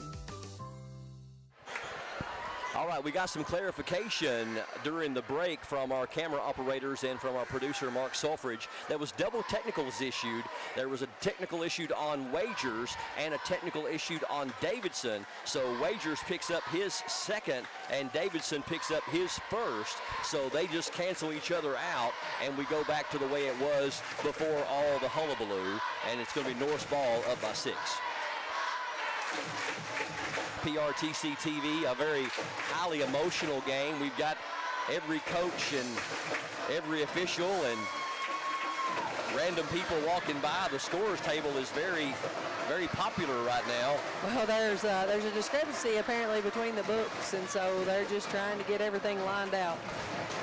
Well, I can tell you this much. The score from the north side is correct. They haven't scored in quite some time, probably maybe 2.5 or 3 minutes. They've got 18 for the quarter, and they had 33 in the first half, so 33 and 18 is 51. And then we got 7, 9, 11, 12, 15 for Clay, and they had 30 at the half, so that's 45. Well, the score is correct. I think there's a debate on the number of fouls. Okay. You know, we mentioned earlier that we had them as 1, and then they corrected. So I think the discrepancy is on fouls, and then when you had a double technical like that, I think they was just clarifying to the bookkeeper about how many, number of fouls, and then verifying on each book. Well, it appears to be what now happened. here's an interesting question, and maybe our viewers can answer it if you can't. Is a technical a player control foul? Because that was the 5th foul on North Laurel, which should have put Clay County at the line. Where it was a double technical, it canceled out, but it's not player controlled. It's considered same as off the ball. Okay, all right. The same as an offensive. Yes. All right, back to action. 1:15 left here in the third quarter. Davidson. A long NBA three is too strong. Rebound to Roark. Over to Grubb. Grubb out top to Hooker. Now to Roark. Clay County being patient on offense as they've climbed back in this one. Wagers. Step back three is going to be short. Tail it off his hand. What a save in by Grubb, but he saved it in right at Ethan Jackson's knee, and it goes out of bounds. So North Laurel going to get it back. Number 1, Cooper Elza checking back in for North, replacing Cam Anderson. Yeah, that was a nice hustle play by Clay to try to go after the loose ball, and almost, and pretty much, if hadn't thrown it off his feet, might have even had a easy little 2 there, easy little 2 from the 8-foot mark. North Laurel is led by as many as 12, maybe even 14 here in this third quarter, as they started the quarter on a 9-0 run with 3 3-pointers. Clay County has climbed back into it to cut it to 6. Jaguars going to hold for the final shot of the third period. They won the district in 2021, 2022, and 2023. Elza, nobody picked him up, and we got a foul called on the shot. The basket's good, and he's going to have a chance for a 3-point play. Nice little stutter step there by Elza. I think he caught everybody off guard. So Elza going to get a chance for a 3-point play, and a big bucket there for North Laurel. Still haven't signaled who the foul is on yet. It's going to be on Hooker. And I've got him with 2, and the team's 4th. Number 14. Hooker's third, team. R.J. Noble checks out for a quick breather, and Cunningham going to check in for him. 8-point lead for North, 53-45. Free throw is good by Elza. He's had a great third quarter, scoring all 5 of his points. So Clay County looking for a quality shot here to close out the third, down by 9 at 10 seconds, 54-45. Roark. Left side it goes to Jackson. Jackson, nice little scoop shot, won't fall. Davidson launches it at the horn and gets some backboard, but it is no good. And North Laurel with a 9-point lead as we get ready for the start of the fourth quarter. Don't go anywhere. Should be a great 8 minutes of exciting high school basketball action up next here on PRTC TV. Mountain Dew Baja Blast.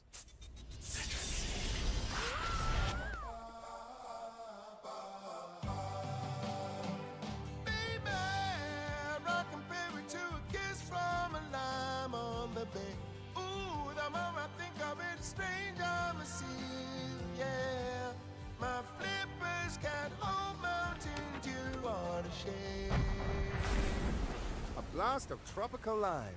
Good-looking seal. Madness! It gives you all the feels. You got the feeling. They are feeling it. Ready to dance? You don't know. Whoa. Can you believe this? What you do to me? Ice in the veins. A prayer at the buzzer. Let's go. They're going crazy. Sometimes I'm down. Utter heartbreak. The emotions on full display. This is what March feels like. I got the feeling, baby. Third quarter saw North Laurel outscore Clay County 21-15. Candria, you've got a rebounding stat for me. Yeah, right now the Jaguars are out-rebounding Clay County 28-19. Almost a 10-rebound spread. North Laurel with a 9-point lead as we open up the fourth quarter, and they've got the ball. 54-45 Jaguars on top here on PRTC TV. Elza picks up his dribble, gets it to Jervis. Jervis draws the double team. He gets it to Elza. Elza going to be wide open, puts it up and in. They took a chance with the double team on Jervis, but left Elza loose, and Elza's got 7 points above his season average of 6. Row arc, high arcing shot, won't go. Wagers, nice rebound up and won't fall. Gets his own board again and can't get it to go, but this time we'll draw the foul.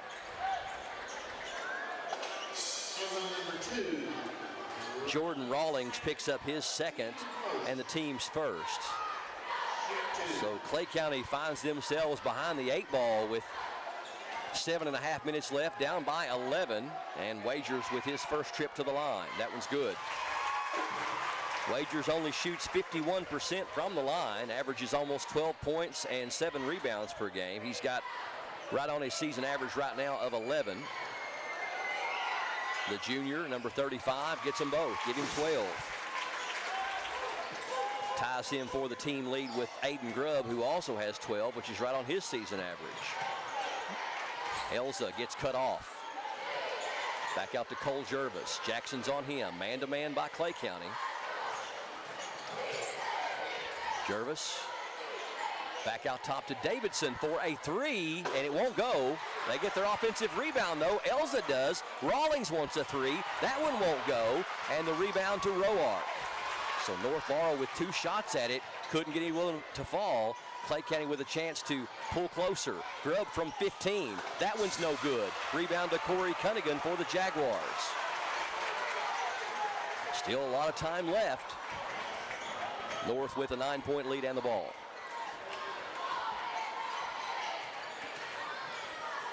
Jervis to Corey Cunningham. Cunningham guarded by Aiden Grubb. And DeZarn. Didn't know if they were going to whistle him for a hand check foul. It's going to be a 30-second timeout, and we'll keep it right here with 6:26 left in the game, 56-47. Jackson County Bank's mobile banking app can sure make your life easier. You can do all these things and more without ever coming into one of our branches in McKee, Sand Gap, or Anvil. Check your balances, transfer money between accounts, complete P2P payments, and make deposits into your account with the Jackson County Bank mobile banking app. For over 120 years, Jackson County Bank serving the deposit and lending needs of the people of Jackson County. Member FDIC, equal housing lender. I want to say a big thank you to not only Jackson County Bank, but also all of our other sponsors, including Kemper Home Furnishings and Anvil Town and Country, as well as our 4 co-sponsors, which are PRTC, Appalachian Wireless, Praxel Line Services, and Pepsi of Corbin. North Laurel with the 9-point lead. Still a lot of time left, and what a great crowd on hand. Yeah, absolutely. Not many open seats in the gymnasium, and just a great atmosphere for high school basketball. Only boys district championship game happening tonight in the 13th region, with the 50th, 51st, and 52nd districts all being played tomorrow night. Davidson, hounded by Wagers, gives it to Elza. Elza, DeZarn on him. Picks up his dribble, looking for help. Gets it to Davidson. Davidson floats it down to Noble, up and in.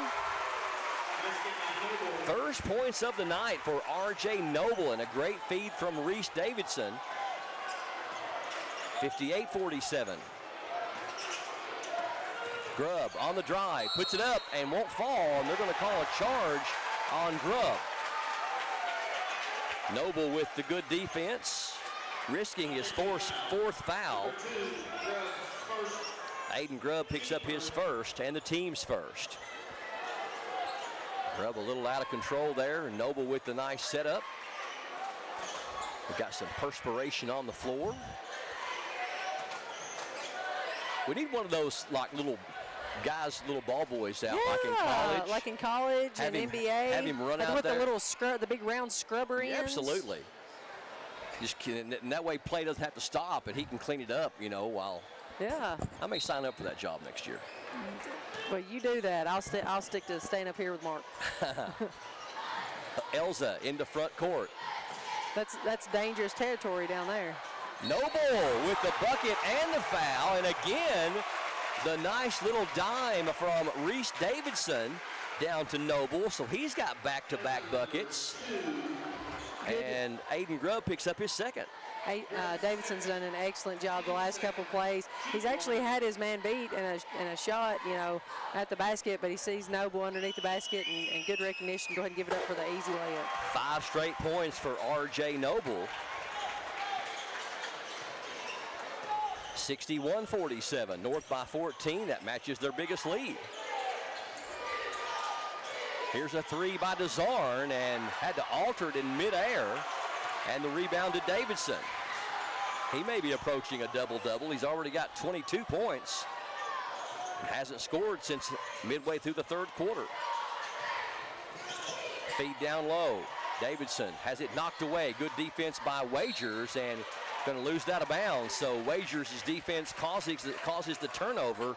One Clay County desperately needed, down 14 with 5 to go.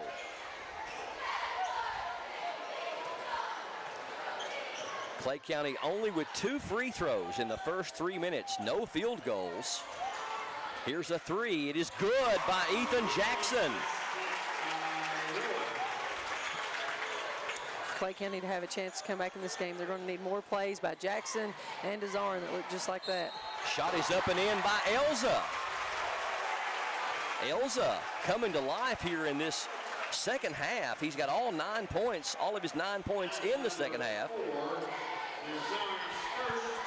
Foul is on DeZarn. That's his first and the team's third.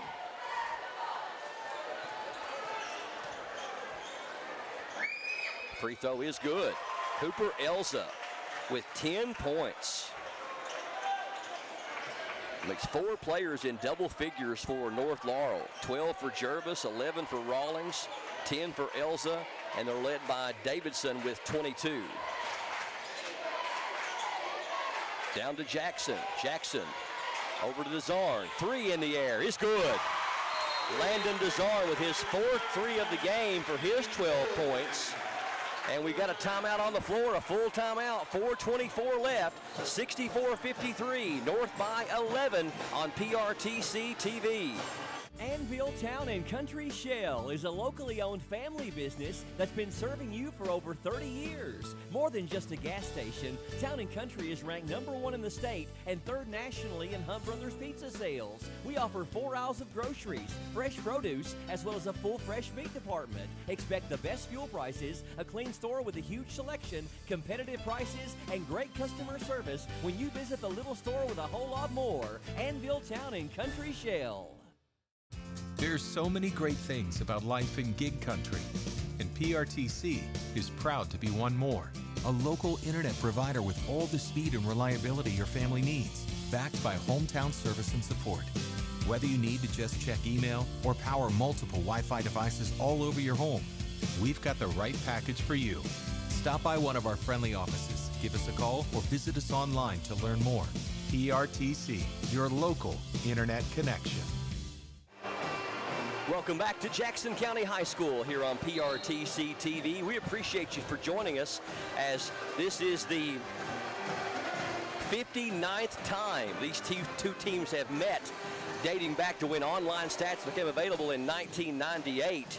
Clay County's won 38 of the 58. North Laurel has won 20. North Laurel has won 13 of the last 20 since 2017. But Clay still holding the advantage overall. North with the ball. Give it to Jervis. Back to Davidson. Davidson gets a step on Wagers, and he misses the dunk. Rebound to Jackson.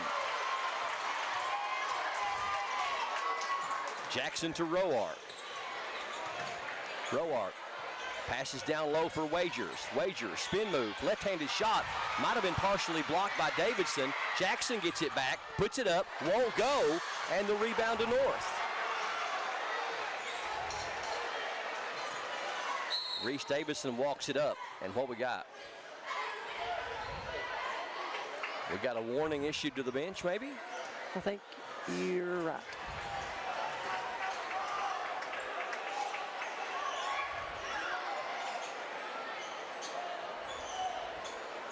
Well, we've had just a few questionable whistles, but overall, I think these officials have done a pretty good job here tonight in officiating a very emotional game like these two teams would have played. You know, we saw the quick whistles earlier and just trying to keep things from, you know, attitudes in check and things from getting out of control and just trying to keep the basketball game about basketball.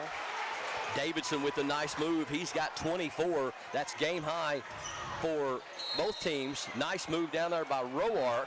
He can't get it to fall, but will draw the foul.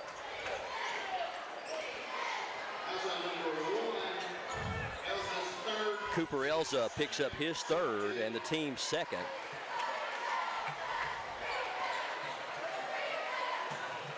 Roark 0 for 1 from the free throw line. Can't get that one to go. Cunningham checks in for Jervis, and so North gets a little bit bigger. Roark has struggled from the line this year, only 44%. Misses that one too. 0 of 3. 66-53. North with the ball and a 13-point lead. They've led by as many as 14.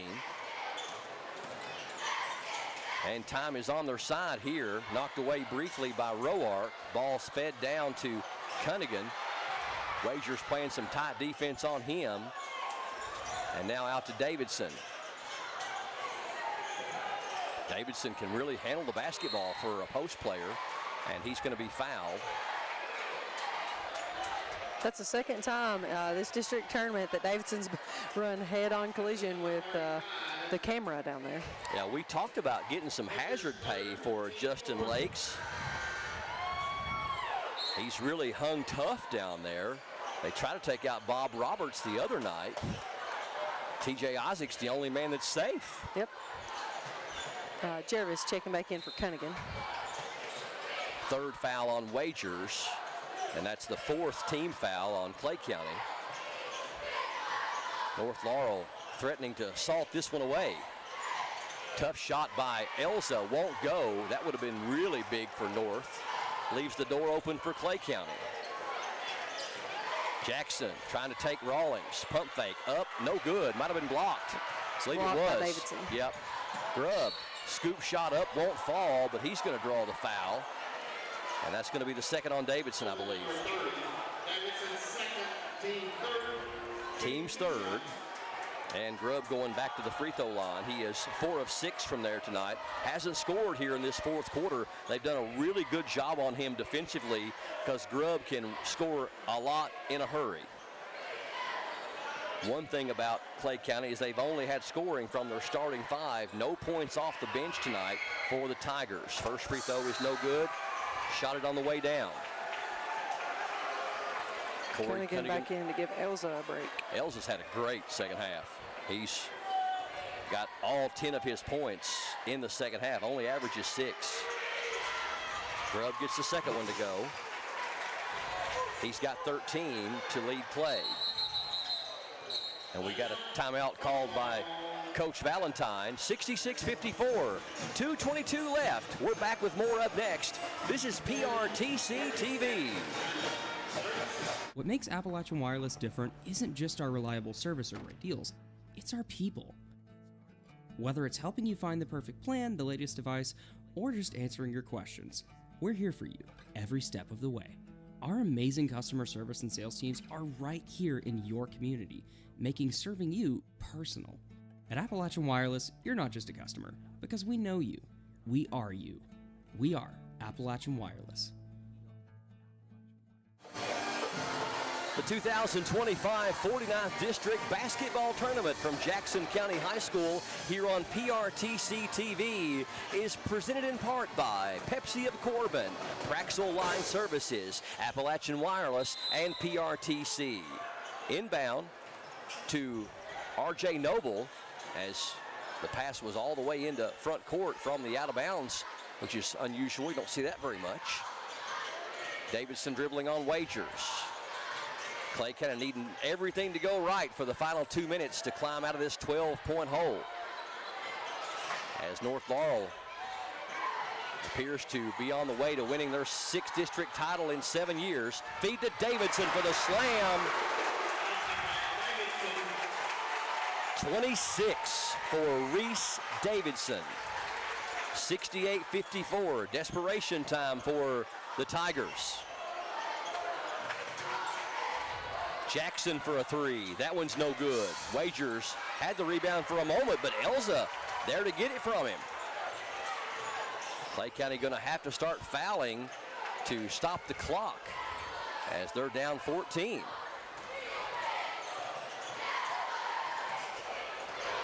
Got some good ball handlers out there in Elza and Jervis. Jackson going for the steal, and they're going to call a timeout. Full timeout called by Coach Valentine in North Laurel. 1:11 left, 68-54. North Laurel trying to slam the door. We'll find out next on PRTC TV.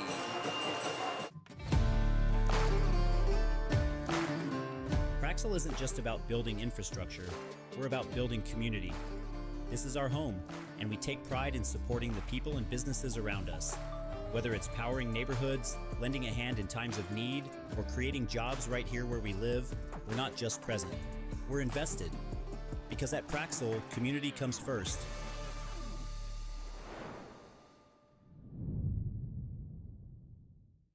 Are you working online from home? PRTC needs your feedback.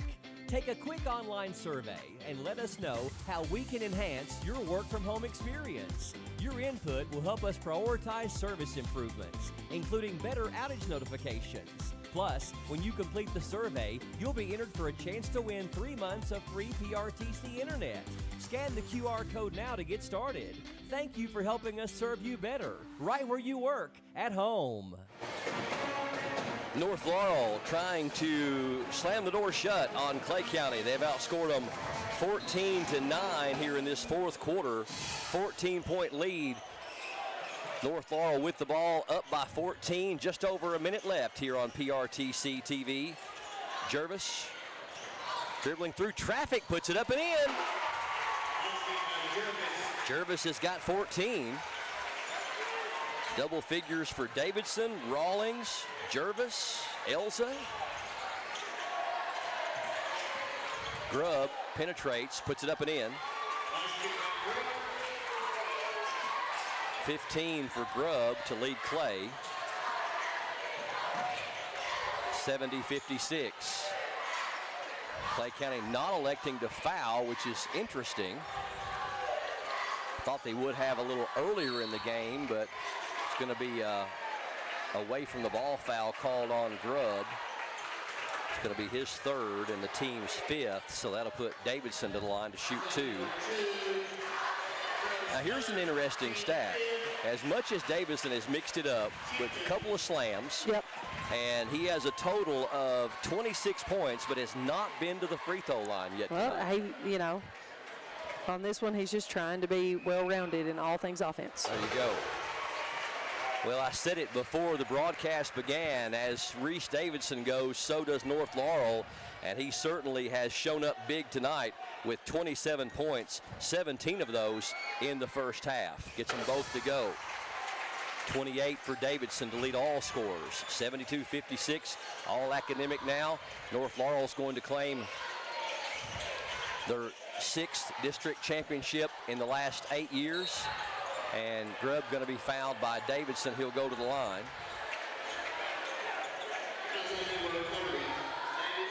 Actually, I may have said that incorrect. It may be the 5th in the last 7 years. I know they won it in 21, 22, and 23, and Clay won it in 24. And I think Clay won it in 20 and North won it in 19. Free throw good by Grubb.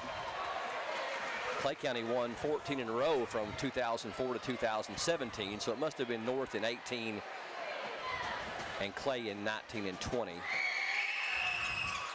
Grubb got them both. 72-58, and time will run down. And North Laurel. We got a foul to delay the inevitable here. That's going to be on Jackson.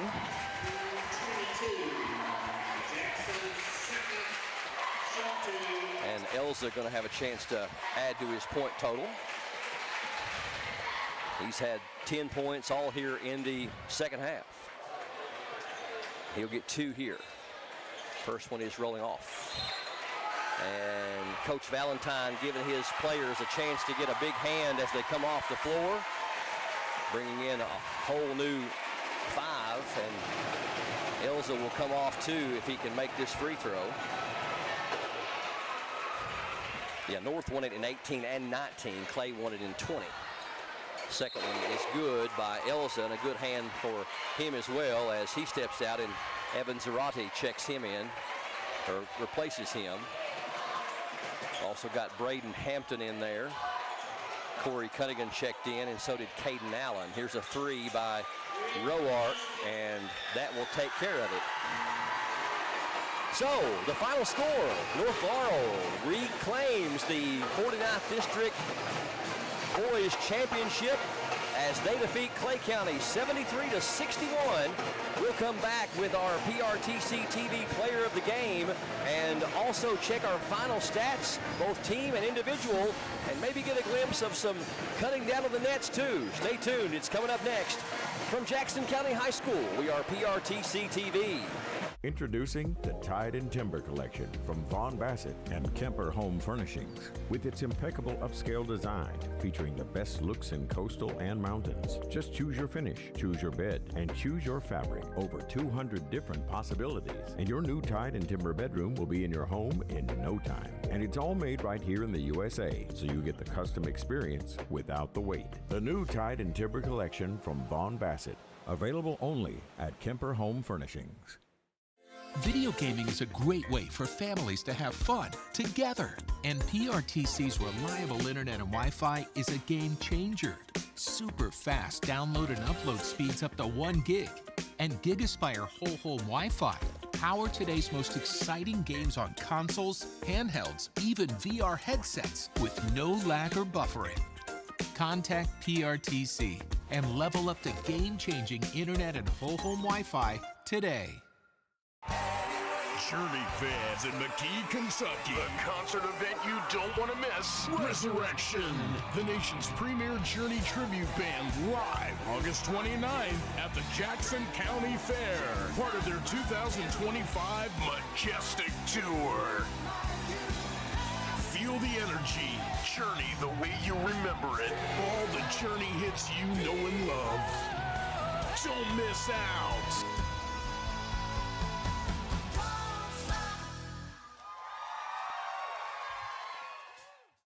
Hey, grab me one too.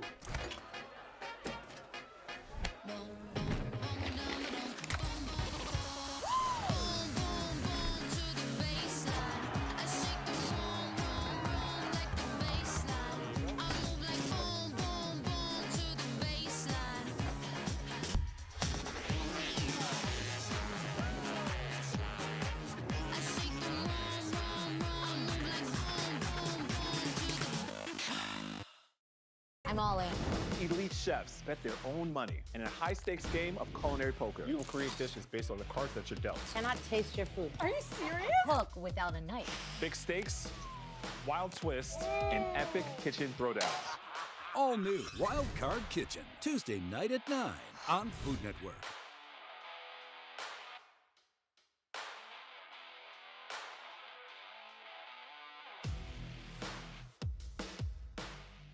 Anvil Town and Country Shell is a locally owned family business that's been serving you for over 30 years. More than just a gas station, Town and Country is ranked #1 in the state and 3rd nationally in Hunt Brothers pizza sales. We offer 4 aisles of groceries, fresh produce, as well as a full fresh meat department. Expect the best fuel prices, a clean store with a huge selection, competitive prices, and great customer service when you visit the little store with a whole lot more. Anvil Town and Country Shell.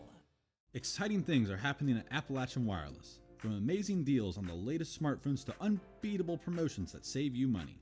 There's something for everyone. Whether you're upgrading, switching, or shopping for accessories, stop by to get the latest and greatest in technology. Want to know more? It's easy. Visit us online at AppalachianWireless.com or stop by one of our retail or authorized dealer locations. Appalachian Wireless, where you don't just get great service, you get great savings. We are you. We are Appalachian Wireless. Not enough power? Not okay. Weak Wi-Fi? Also not okay. These days, your home's got Wi-Fi connected gadgets and devices here, there, everywhere, and they all use more and more Wi-Fi until, luckily, an easy upgrade to PRTC fast, reliable internet with GigaSpire whole home Wi-Fi makes it all okay. Call or visit PRTC online for a great upgrade offer today. The North Laurel Jaguars are your 2025 Boys 49th District champions as they defeat the Clay County Tigers by 12 points, 73-61 here on PRTC TV. North Laurel improves to 19-10 on the year, and Clay County drops to 21-7.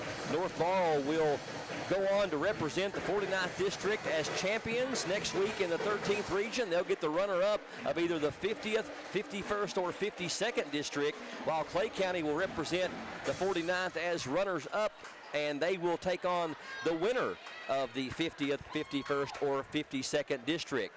North Laurel won the district in 2021, 2022, and 2023, and going back before that, they did in 18 and 19 as well. So that means that since 2018, this is their 6th district title in the past 8 years, with Clay County winning it in 2020 and last year in 2024. 2018 was their first ever 49 district crown, as Clay County had won the previous 14 years in a row from 2004 to 2017. Let's get a final rundown on our team and individual stats, and it's time to go to Candria Bingham.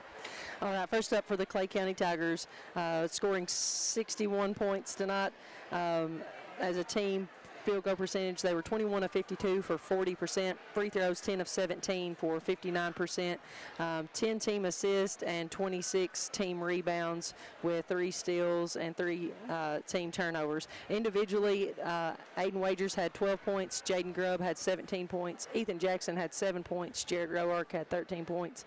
And Landon Nazarin had 12 points. And then next up for the North Laurel Jaguars, they were led in scoring by just a city boy, Reese Davidson, with 28 points. Jordan Rawlings had 11 points. Cole Jervis with 14 points. R.J. Noble with 5 points. Cooper Elzel with 11 points, and Corey Cunningham with 4 points. The leading rebounder for tonight for the Jaguars was Reese Davidson with 6, pretty evenly across rebounds. Davidson with 6 rebounds, Rawlings with 2, Jervis with 2, Noble with 5, Elzel with 3, and Cunningham with 5. And then as a team, they were, if I would stop hitting the wrong button, field goal percentage was 61%, and they were 10 of 12 from the free throw line. Excellent 83% shooting. 19 assists as a team, which is an outstanding statistic, and then they were 24 rebounds as a team. How many turnovers for North? 8 turnovers as a team. And field goal, you said 61%, but what was that? How many shots? 28 of 46. 28 of 46. They shot the ball exceptionally well. You said 60-some percent, and Clay County only 21 of 52, so Clay County got more shots from the field. We had 9 3-pointers for Clay County and 7 for North, but North just shot the ball better from the field, even though they had more turnovers than Clay County did, 8-3. So it was a great tournament, a great finish to a great tournament, and we appreciate you for joining us as we've been streaming live worldwide on our PRTC TV Facebook page and our PRTC TV YouTube channel. If you're still with us tonight, make sure you hit like on our PRTC TV Facebook page or subscribe on our PRTC TV YouTube channel, and that will keep you in the know with everything going on with PRTC TV. And I guess Clay County is being awarded the cheerleading trophy? Yeah, so cheerleaders, like we mentioned, the first night they were all being judged. The North Laurel cheerleaders finished runner-up, and Clay County cheerleaders did finish as champions.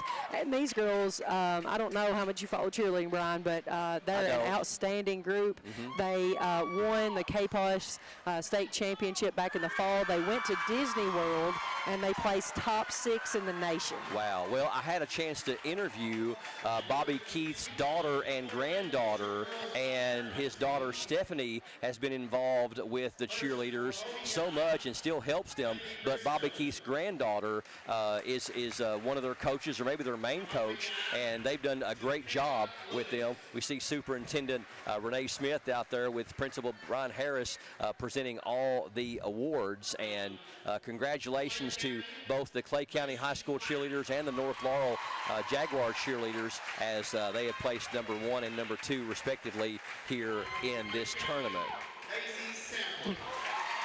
All right, that's going to do it for us. For our entire PRTC TV broadcast crew, our 3 wonderful camera operators, Justin Lakes, TJ Isaacs, Bob Roberts, also to our producer, Mark Solfridge. Kendria Bingham doing a great job this week filling in for Hunter Carroll. My name's Brian Murray. So long, good night, and God bless you from Jackson County High School. We are PRTC TV.